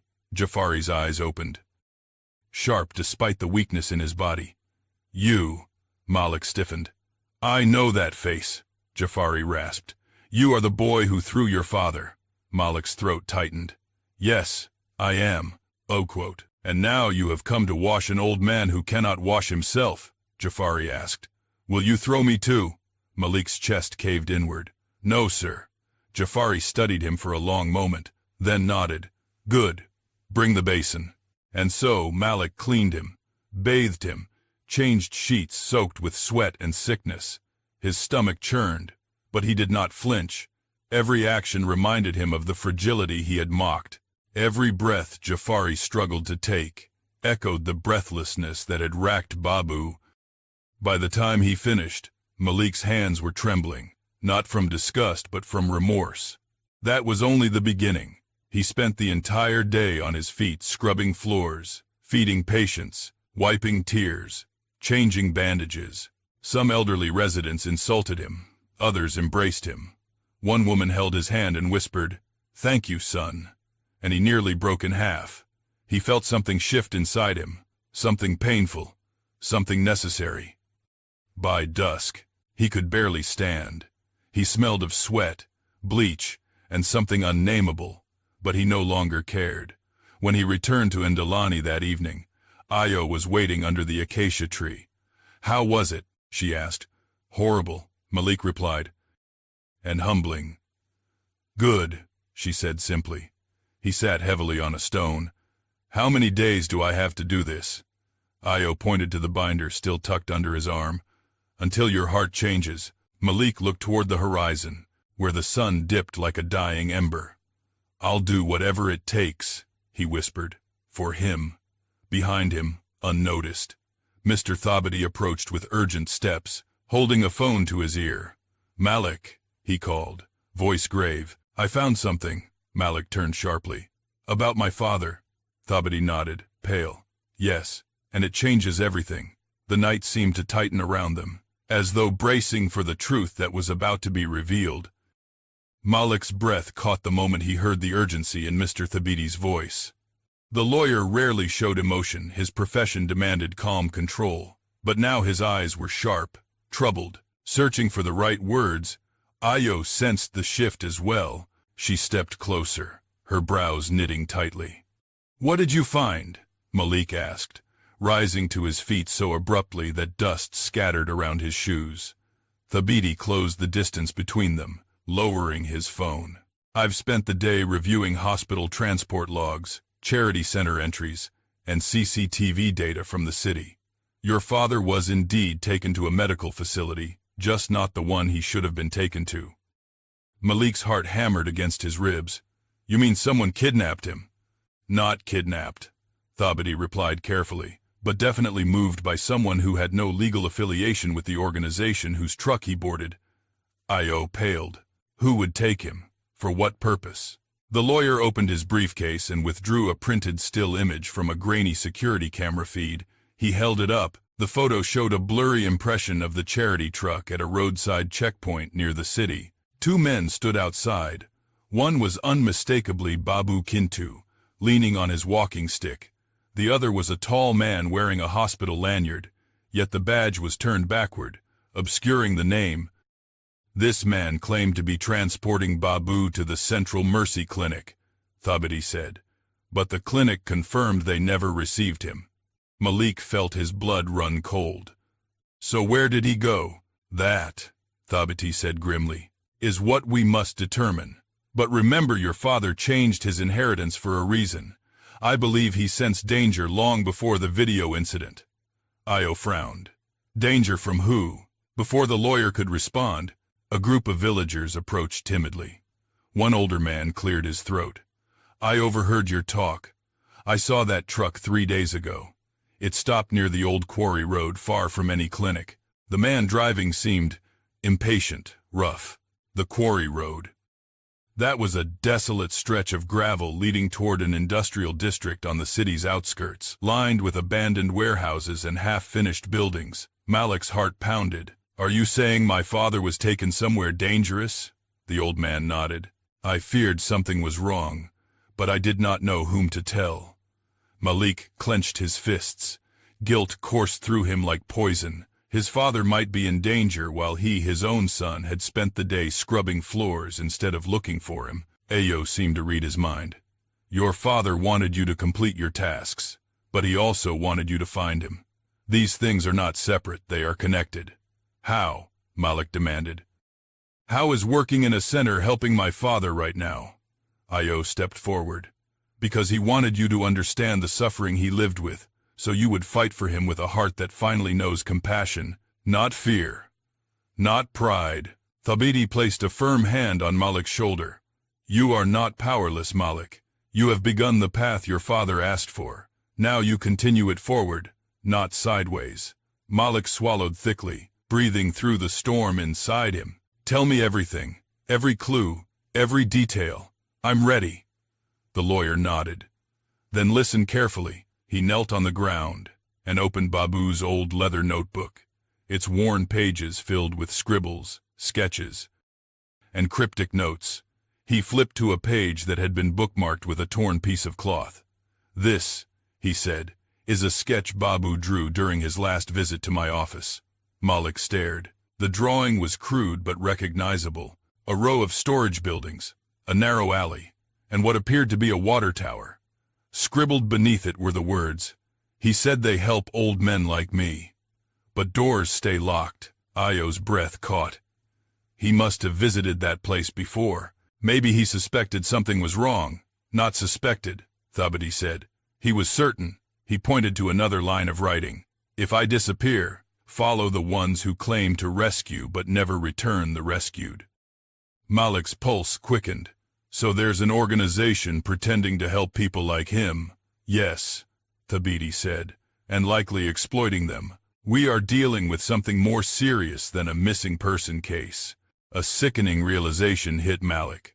"Are you saying my father may have been targeted because he was poor, elderly, sick?" "Those who prey on the vulnerable always look for such traits," the lawyer replied quietly.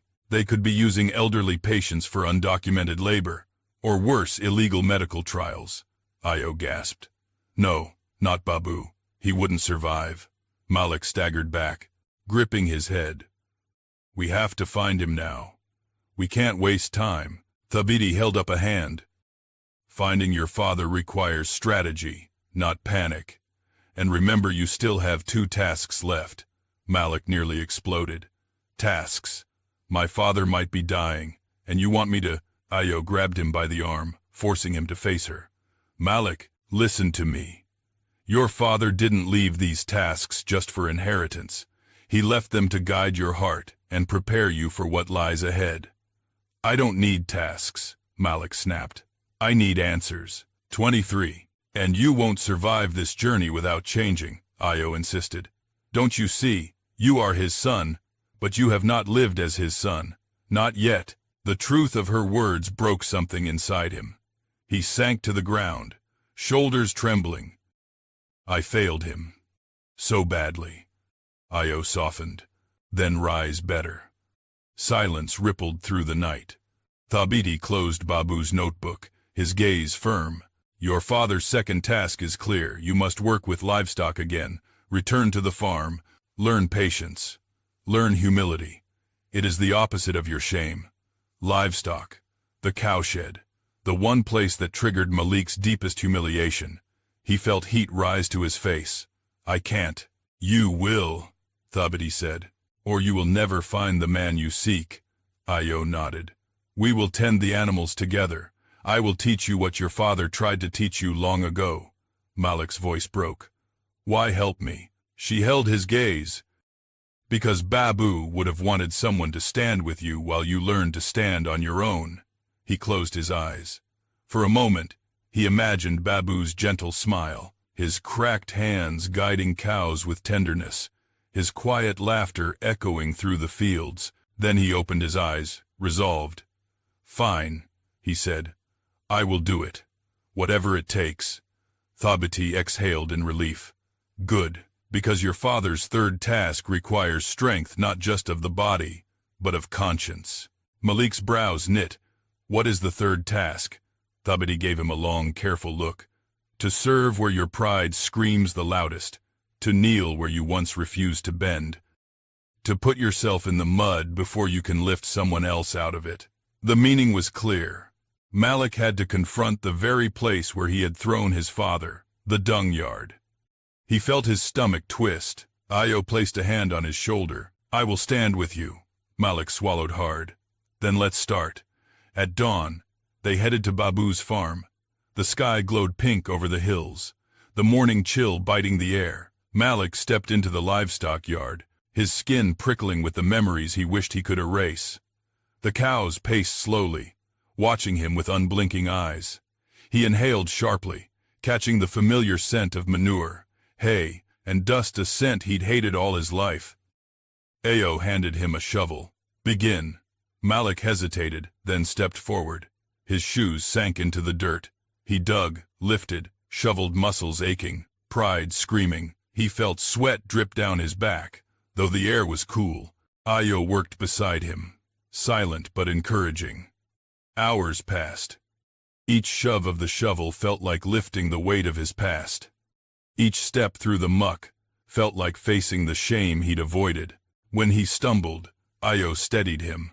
When he gagged, she said gently, "Breathe through it." When he cursed himself, she reminded him, "Your father did this every day, without complaint." At one point, Malik paused, staring at the spot where Babu had fallen. His heart clenched until breathing hurt.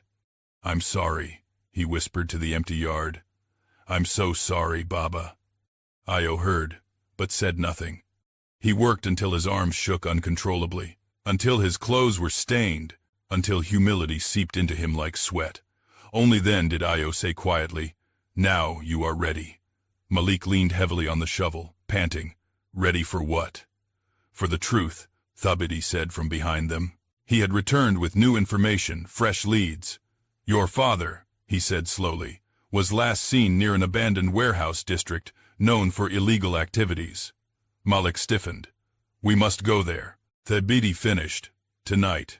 Malik stood straighter, gripping the shovel like a spear. "Then, tonight," he said, "we find my father." But none of them knew that what waited in those abandoned buildings would test Malik more than any task his father left behind. Night cast a heavy cloak over the outskirts of the city as Malik, Io, and Mr. Thabiti drove toward the warehouse district. The road grew increasingly desolate the farther they traveled. Streetlights flickered weakly or were broken entirely, casting long, eerie shadows across the cracked asphalt.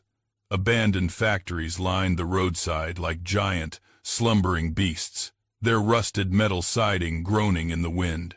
The deeper they went, the more Malik felt dread coil inside his stomach like a living thing. He leaned forward in the passenger seat, eyes scanning every dark corner. "Are you sure this is where he was taken?" Thabiti kept his gaze on the road, his jaw tense. "The charity truck was captured on multiple cameras heading this way. It is the last known direction of travel before the trail went cold." Ayo sat in the back, clutching her phone tightly. "This place, it feels wrong." "It is wrong," Thabiti answered. "For years, rumors have circulated about illegal operations here, organizations that profit off the vulnerable, the elderly, the sick, the homeless. Your father may not have been their first victim." Malik felt his hands curl into fists. Each new truth about what might have happened to Babu tightened a band of fear around his chest. He forced himself to inhale, then exhale slowly. "We'll find him," he whispered, more to himself than anyone else. After several minutes, Thabiti slowed the car. "We're close." The headlights illuminated a row of looming warehouses, their windows shattered, doors rusted shut, weeds growing tall around their foundations. In the distance, a lone water tower stood silhouetted against the moon, just like the one in Babu's notebook sketch. Malik's heart thudded. That's it. That's the place he drew. Thabiti parked the car under a cluster of shadows. "We must proceed carefully. Whoever operates here does so in darkness for a reason." They stepped out into the icy night. Gravel crunched beneath their shoes as they approached the nearest warehouse. Io hugged her arms to her chest. "Do we just go in?" Malik looked toward the massive sliding door, slightly ajar. A sliver of light leaked out from within. "No," Thabiti said firmly. "We observe first." They moved quietly along the side of the building. Near the back, a broken window allowed them to peer inside. Malik wiped the dust from the pane and leaned forward. What he saw made his breath catch. Inside was a large hall, converted into a makeshift medical center, except nothing about it was humane or legal. Rows of old metal hospital beds were crammed together, occupied by frail, elderly men and women. Some were hooked to IVs, others lay motionless. A handful of workers, none wearing proper medical gear, walked between them, carrying clipboards, syringes, and equipment that looked disturbingly improvised. Io clapped a hand over her mouth. "What is this place?" Thabiti's expression darkened. "An illegal geriatric experimentation site. They test unapproved medications and treatments on people who cannot fight back." Malik felt his blood turn to ice. "My father could be in there." They scanned the room desperately, but Babu wasn't visible among the rows. "Maybe he's in another room," Io whispered. Thabiti nodded. "Warehouses like this have lower floors, hidden ones." They circled the building until they found a side entrance. Malik pressed his ear to the door. Nothing. With a deep breath, he pushed it open. The hinges screeched loudly, but the wind masked the sound. Inside, the air was heavy with disinfectant, and something far more sinister, the metallic tang of blood. Malik swallowed hard as they stepped deeper. The hallway was dim, lit only by a series of flickering bulbs hanging from exposed wires. Io shivered violently. "I don't like this. Stay behind me," Malik said, his voice low but steady. As they moved forward, a distant sound echoed, coughing. Weak, ragged coughing. Malik's heart leapt. "That's him," he whispered, pushing ahead. They followed the sound until they reached a rusted door secured with a chain and lock. Malik grabbed the chain and pulled hard, ignoring the pain as it bit into his palms. "Help me!" Io and Thabiti joined him. Together they yanked until the rusted metal gave way with a snap. The door creaked open. Inside was a small, dimly lit room with cracked concrete floors. A single cot sat in the corner, and on it lay Babu Kintu. Malik stumbled forward, falling to his knees beside him. "Baba, Baba, can you hear me?" Babu opened his eyes slowly. Recognition flickered weakly. "My son," he croaked. Tears streamed down Malik's face. I'm here now. I'm so sorry. But Babu lifted a trembling hand and touched Malik's cheek. "Don't cry, my boy. This is not your fault." "It is," Malik whispered, gripping his father's frail hand. "Everything is my fault." "No," Babu breathed, struggling for air. "Your heart was confused, but it is still good. I know, because it brought you back." Io stood at the doorway, tears burning her eyes. "We need to get him out of here." Thabiti scanned the room anxiously.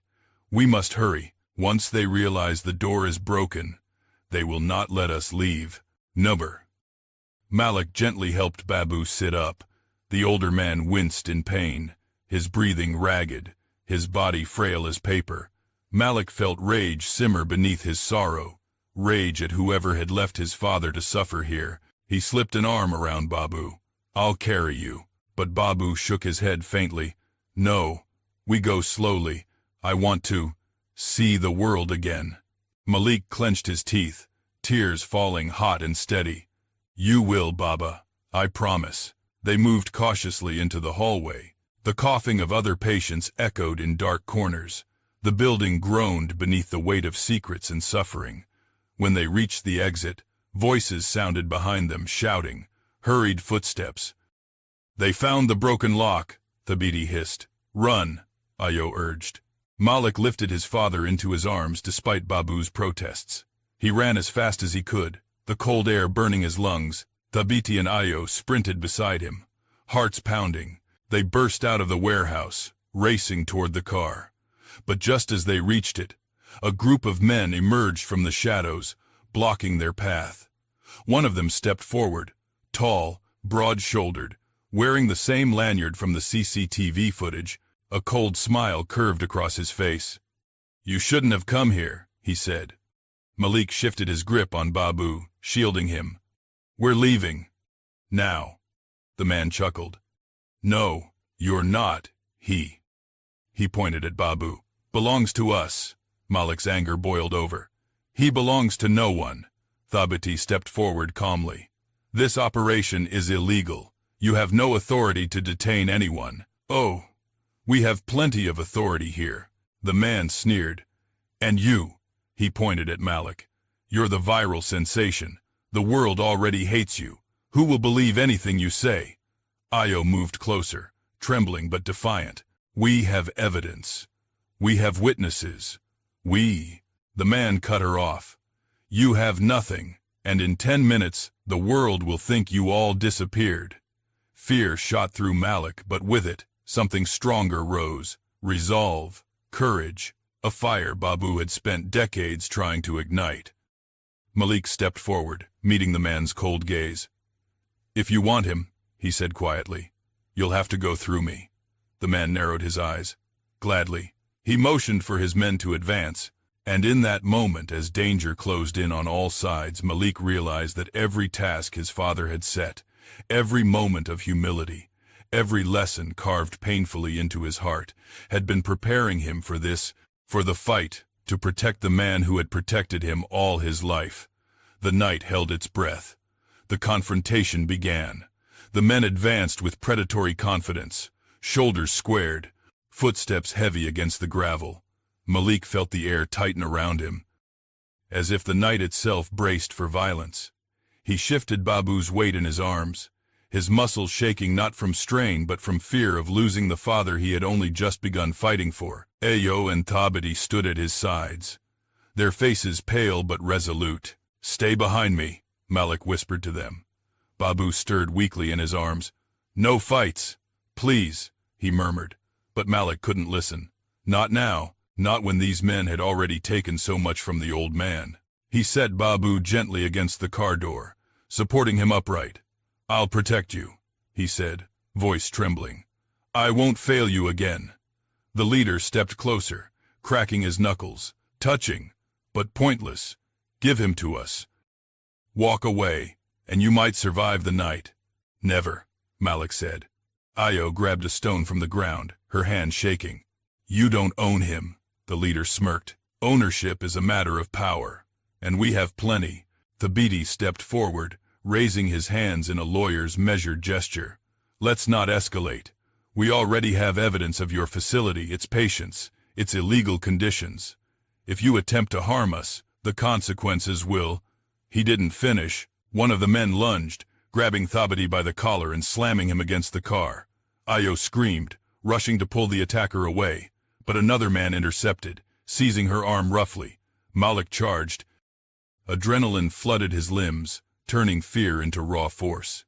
He collided with the man holding Ayo, knocking him off balance. Gravel scattered under their feet as they grappled. Malik landed a punch wild, clumsy, but fueled by desperation, catching the man across the jaw. The attacker stumbled back, startled that the spoiled city boy could hit like that. "You should have stayed in your world," the leader sneered. Stepping forward, Malik's chest heaved. "My father is my world." The leader swung first, a hard right hook aimed for Malik's temple. Malik ducked clumsily, the fist grazing past his ear. It jolted him, but also awakened something primal inside him. All those moments he had pushed his father away, every shame he carried, every regret that clawed at him, they converged into a single instinct. Fight. He charged again. This time, he tackled the leader into the dirt. The two rolled, fists flying, dust rising around them. Malik took a punch to the ribs, pain flaring white-hot. Another hit his cheek, splitting the skin.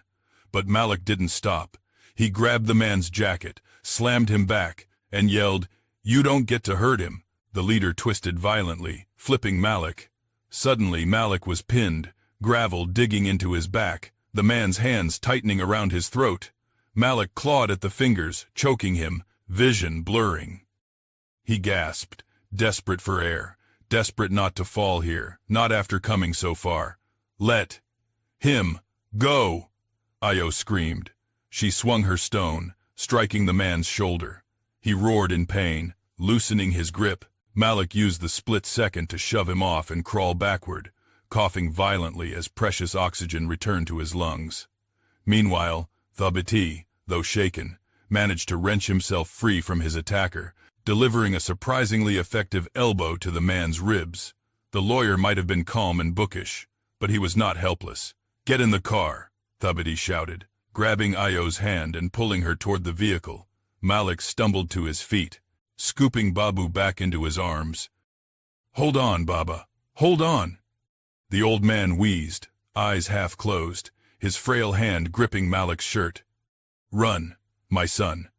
With Babu pressed to his chest, Malik sprinted toward the car. Thabiti yanked the back door open. Malik set his father inside, closing the door with trembling hands. But before they could pile in, a shout split the air. "Stop them!" The men surged forward again. Thabiti dove into the driver's seat, fumbling with the keys. Ayo jumped into the back beside Babu. Malik reached for the passenger door. A strong hand grabbed his arm, yanking him backward. Malik spun, landing a punch on instinct. The blow connected, but the man didn't fall.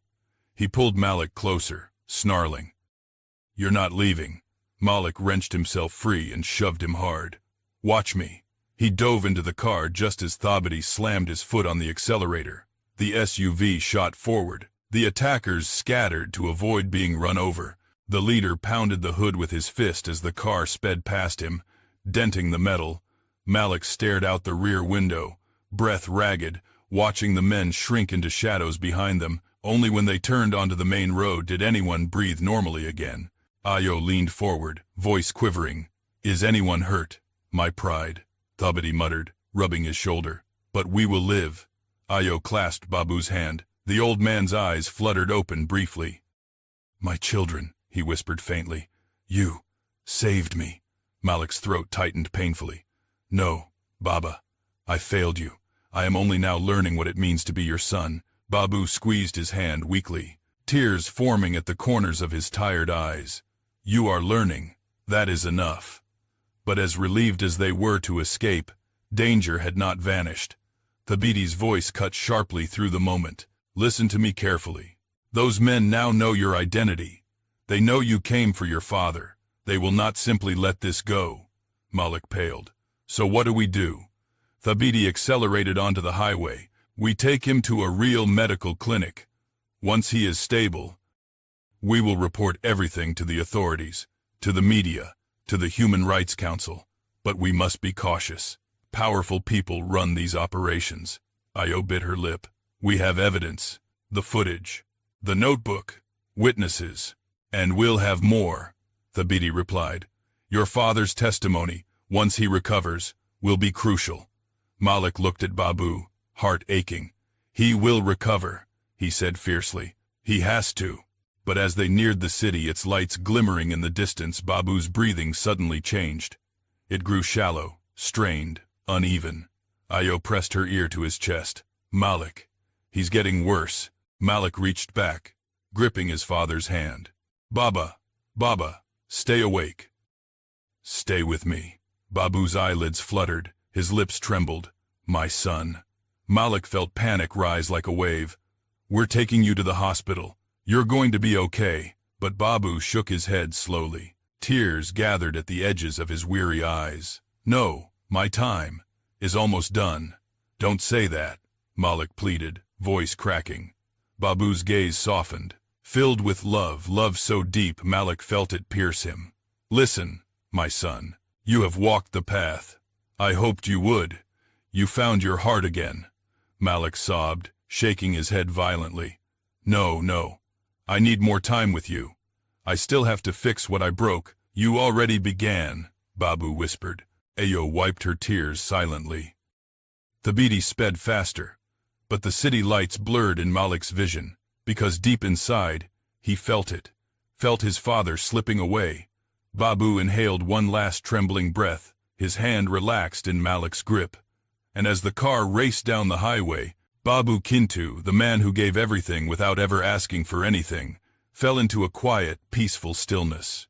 "Baba," Malik whispered. No answer. "Baba," he said again, louder, voice breaking. Still silence. Ayo covered her mouth, sobbing. Thabiti clenched the steering wheel, eyes burning. Malik leaned forward, pressing his forehead against his father's. "Baba, please, don't leave me."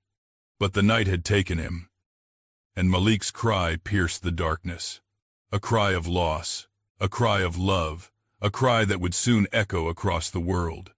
The hospital corridor felt too bright, too sterile, too still, so violently different from the chaos that had consumed Malik's world just hours earlier. Nurses moved quietly. Doctors murmured in clipped tones.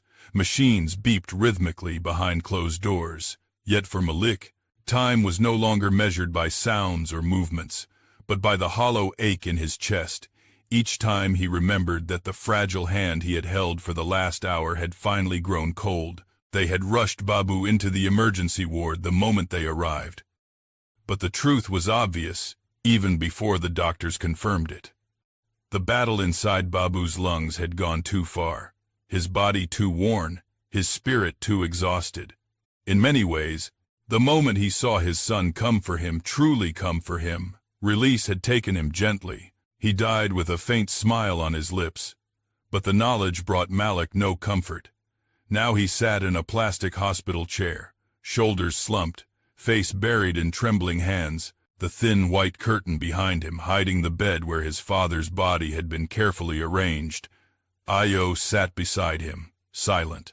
Her eyes were swollen, but her grief, though deep, was not shattered the way Malik's was. She placed a hand lightly on his back, unsure whether he would accept or reject the comfort. To her surprise, he didn't flinch. Instead, he leaned into her touch without lifting his head. Thabiti stood a few feet away, speaking softly with a doctor. The lawyer's face, usually composed, was shadowed with sorrow and anger. When he finished, he walked toward Malik with heavy steps. "They did everything they could," he said quietly. Malik didn't look up. "No, they didn't. I didn't." Ayo squeezed his shoulder. "You saved him from that place. You gave him peace at the end." Malik shook his head, tears slipping between his fingers. "Peace. Peace would have been him living to see me become a better man. Peace would have been me standing by him when he needed me. Peace would have been me never hurting him." Ayo's eyes filled again. She wanted to tell him he was wrong, that Babu hadn't wanted perfection from his son, only love. But she didn't interrupt. This grief was his to face. After a long silence, a soft knock came at the curtain. A nurse stepped in. Her voice was gentle. "We need one family member to sign the release forms." Malik stiffened. The words "family member" twisted inside him like a knife. Slowly, he rose to his feet. "I'll do it." He followed the nurse to a desk at the end of the hallway. The form was simple, too simple. Name of next of kin. Relationship. Signature. Malik stared at the blank lines, the pen trembling in his grip. He could barely read through the blur of tears. Next of kin, Malik Kintu. Relationship, son. The word mocked him. Son. He signed anyway. When he returned to the room, Ayo stood and wrapped her arms around him. He didn't resist. He collapsed into her embrace, sobbing into her shoulder, the guilt pouring out in ragged gasps. After several minutes, Thabiti spoke softly. "There is still something you must do." Malik looked up, eyes red. What could possibly matter now? "Your father's final condition," Thabiti said. "The last task. The third and hardest lesson he left you." Malik frowned. "Hardest." "Harder than losing him." Thabiti hesitated. "This task is not for your sake. It is for his spirit, for the legacy he wanted you to carry." He reached into his briefcase and removed the large sealed envelope, the one Malik had been forbidden to open until all tasks were completed. Malik stared at it, throat tightening. "But I didn't finish the third task." Ayo wiped her cheeks. "No. Malik, you began it the moment you put your father's needs above your shame. You began it when you carried him in your arms. You began it when you chose him over yourself. But I didn't complete it," Malik whispered hoarsely. Thabiti met his gaze. The third task was not a single action. It was transformation, and Babu saw it before he closed his eyes. Malik's lips trembled. "He forgave me. And now," Thabiti continued, extending the envelope, "you must forgive yourself enough to honor what comes next." With shaking hands, Malik accepted the envelope. He didn't open it immediately. He pressed it to his forehead, inhaling shakily, as if trying to absorb whatever fragments of his father still lingered upon it. Finally, he broke the seal. Inside was a letter, handwritten in Babu's familiar, wavering script. Malik unfolded it. "My beloved son, if you read this, I am no longer on this earth, but I am not gone from your story. My love is the soil beneath your feet. My lessons are the sun above your path. Listen now to my last request." Malik swallowed hard. "Use what I leave behind, not for wealth, not for image, not to erase your mistakes, but to lift others who suffer as I suffered. Build a place of safety, a house of dignity, A home where no father is abandoned, no mother forgotten, no elder thrown away. Ayo pressed her hand to her mouth as tears rolled silently down her cheeks. Let it be called the Babu Kintu home, not to honor me, but to remind you that a life's worth is measured by the hands you hold, not the shadows you fear. Malik's breath shook violently as he continued reading. If you complete this home, I will rest knowing my journey was not in vain. If you fill it with kindness, your heart will heal. And if you find love on the way, do not run from it as you once ran from your roots. Malik's eyes lifted instinctively toward Ayo. She looked away, blushing through her tears. Goodbye, my son. Walk with courage, and know that even when the world condemned you, I prayed that your heart would rise again. Malik couldn't finish. He pressed the letter against his chest, sinking to his knees beside his father's bed. I will do it, he whispered. I promise, Baba. I will build it. I will make you proud. Ayo knelt beside him. You already are making him proud. Thabiti cleared his throat gently. There is one more matter. Malik looked up, exhausted. What now? The inheritance. Malik flinched. I don't want it. Thabiti shook his head. It is not for you to want or reject. It has a purpose now. He tapped the envelope. Your father outlined exactly how the funds are to be used. You are the executor, not the owner. Malik stared at the lawyer, then at the letter, then at the still form under the white sheet behind the curtain. A heavy realization anchored itself in his heart. His father had not just left him money, he had left him a mission. The next morning, Malik returned to Nindalani with Thabiti and Ayo. Word of Babu's passing spread quickly through the village. Elderly men bowed their heads, mothers clutched their children closer. Teenagers lowered their voices as they walked past the farm. Everyone felt the weight of the loss, and with that grief came collective resolve. Villagers approached Malik quietly, some offering condolences, others offering help. Many had seen the viral video and judged him harshly. Now, they saw the broken man holding his father's final letter, and compassion softened old bitterness. Old Mzee Huru placed a gnarled hand on Malik's shoulder. Your father was a pillar of this village. If you build this house he dreams of, we will help, every man, every woman. A young boy tugged at his sleeve. I can carry bricks, my father will teach me. Women whispered among themselves about preparing food for the workers. Ayo stood near Malik, her eyes bright. You're not alone. Malik looked around at the faces of the people his father had served all his life. The people he, Malik, had once been ashamed of. Now he felt only gratitude. Tomorrow, he said, voice steady, we begin. And as the sun began to rise over Nadalani, casting golden light on the worn earth, the grazing cows, the hut where Babu had lived his quiet, humble life, Malik understood something deeply and painfully true. This was not the end of his father's story. This was the beginning of his own. The morning sun rose slowly over Ndalani, stretching long rays of gold across the village fields, warming the cool earth that had witnessed both the fall and the redemption of Malik Kintu.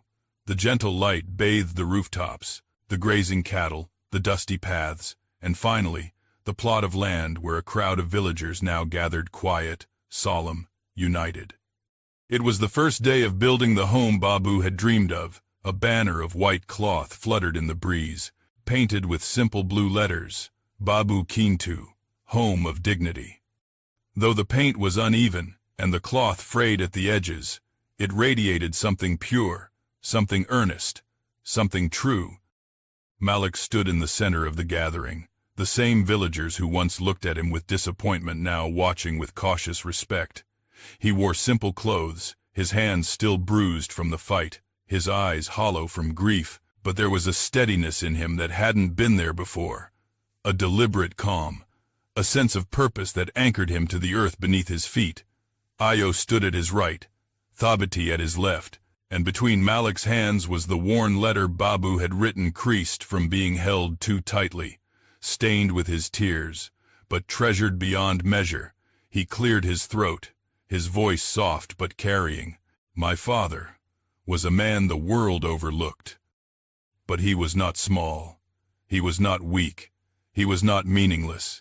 He was a giant in kindness, in sacrifice, in quiet strength. The villagers murmured in agreement. I failed him, Malik continued, his voice cracking. I let shame blind me. I let pride poison me. But my father, even at his weakest, believed in the son I could one day become. Ayo gently wiped a tear from her cheek. So today, Malik said, lifting his chin, I begin the work he asked of me, not to erase my mistakes, but to honor the life he lived. This home will not be built with money alone. It will be built with our hands, our love, our shared belief that no elder should be abandoned or forgotten. The crowd nodded, some solemn, some inspired, some visibly moved. Old Mzihuru stepped forward, leaning on his cane. Your father saved my cattle during a flood 10 years ago, he said, voice shaking. I owe him my livelihood. I will give you my strength, Malik. Old bones they may be, but still bones that can lift. A group of young men approached. We'll make the bricks, one said proudly. Our fathers taught us well. A cluster of women stepped forward next. We will cook for the workers, said Mama Zawadi, raising her chin. And we will gather blankets for the elders who will one day live here. Children darted around carrying sticks, ropes, and buckets, giggling with excitement. The village had answered Babu's final call, and so the building began. For weeks, Malik worked harder than he ever had in his life. He rose before sunrise, hauling sand, mixing cement, lifting bricks until his arms felt like they would fall off. He helped carve out the foundation, then shape the walls, then lay beams across the roof. Sweat dripped down his face daily, mixing with dust, drying into streaks that made him look older than his years. But not once did he complain, not once did he hide from the dirt beneath his nails or the ache in his muscles. Not once did he forget that this land, this soil, had held his father's footsteps. Ayo worked beside him every day. She hauled buckets, braided rope, hammered nails. When Malik's grief overwhelmed him, she stood silently at his side until he found strength again. When he made mistakes, she corrected him without judgment, and slowly, something unspoken began to grow between them. A gentleness, a shared understanding, a warmth neither tried to name. Tabati handled all the legalities, permits, paperwork, documentation, bank transfers from the inheritance escrow into the construction fund. He acted not only as a lawyer but as a guardian of Babu's final wishes. He even arranged for government officials to visit the project, ensuring the home would soon receive official recognition and support. The villagers watched in awe as the young man they once criticized transformed into a leader, not by authority, but by service. Even those who commented harshly on the viral video now approached Malik with softened gazes. One afternoon, as Malik secured a beam into place, a teenager approached timidly. I judged you, the boy admitted. Online, I said terrible things, but you're not who I thought you were. Malik wiped sweat from his forehead. I wasn't who I needed to be. But I'm trying now. The boy nodded, his eyes shining with admiration. You're doing more than trying. Word began to spread far beyond Ndalani. News outlets arrived not to shame Malik further, but to document the extraordinary transformation born from tragedy. Journalists interviewed villagers who shared memories of Babu. Some spoke with Malik, who answered humbly. When reporters asked how he felt about the old viral video, he replied, "It hurt to see myself in that moment. But sometimes, the world must break you open before you can rebuild the parts that matter." The interview went viral for very different reasons than the first video. People all over the world wept watching his journey, learning not only of his mistake but of his redemption, his father's grace, and the home he was building for forgotten elders. Donations poured in. Volunteers traveled from nearby towns. Architects offered design help. Nurses offered to work at the future home once it opened. The project grew faster than anyone imagined, and through it all, Malik felt something deep within him shifting into place, a sense of belonging, of purpose, of finally understanding what love meant. 3 months later, the home was complete, painted in warm earth tones. It held 12 rooms, a communal hall, a kitchen, and a central courtyard filled with flowers Ayo had planted in Babu's memory. On the day of the opening, the entire village gathered. Lanterns hung from branches. The smell of roasted maize and spiced stew filled the air. Children sang while elders blessed the new building. Malik stood before the entrance, holding a ribbon of woven grass. His hands trembled not from fear, but from the enormity of what this home represented. Ayo stood beside him, her hand brushing his. He would be proud. Malik looked at her. I hope so. When he cut the ribbon, applause erupted, loud, joyful, unstoppable. The first residents, 3 elderly widows and 2 frail men, were welcomed into the home. They touched the walls, tears streaming down their faces. This is dignity, one whispered. This is love. Malik felt his heart swell. Later, as the celebration continued, he slipped away to the quiet edge of the courtyard, where a small wooden plaque had been placed beneath a young tree. In loving memory of Babu Kintu, whose kindness built this home, Malik knelt before it, touching the engraved letters with trembling fingers. I did it, Baba, he whispered. But I couldn't have done it without everyone, without Ayo, without you guiding me even after you were gone. A gentle breeze rustled the leaves overhead, brushing against Malik's cheek, soft, warm, almost like a father's touch. Ayo approached quietly. May I sit with you? He nodded, and she joined him beneath the tree. I wasn't sure I deserved to build this place, Malik admitted. But now, I understand. It wasn't about deserving anything. It was about becoming someone better. And you did, Ayo said. Her voice was soft. Your father believed you would. I believe it too. Malik turned to her, emotion thick in his eyes. Ayo, thank you for everything. She smiled gently. You don't have to thank me. I stood by you because I saw the man you could be. Malik hesitated, then reached for her hand. She didn't pull away. For the first time in months, something inside him felt whole. It's time to live differently, he said softly. Ayo nodded. Yes, Malik. It is. And as the sun dipped beyond the horizon, casting a warm glow across the home, built from humility, courage, and love, Malik felt the quiet certainty that although his father was gone, his legacy lived stronger, fuller, brighter than ever. A legacy rooted in compassion, a legacy reborn through a son's redemption, a legacy that would change countless lives. In a world quick to judge and slow to forgive, Malik's story reveals a truth often forgotten. Redemption is not found in perfection, but in the courage to rise after falling. A single moment of weakness can shatter trust, but a lifetime of humility, service, and love can rebuild what was broken. Babu's unwavering faith in his son reminds us that forgiveness is one of the greatest gifts a human heart can give, and Malik's transformation teaches us that true strength begins where pride ends, when we choose compassion over comfort and responsibility over regret. No matter how far we stray, it is never too late to return to the people we love, to honor their sacrifices, and to build something beautiful from our mistakes. If this story touched your heart, please share your thoughts in the comments and tell us where you're watching from. And if you believe in the power of redemption, forgiveness, and family, don't forget to subscribe for more deeply moving African cinematic folktale drama.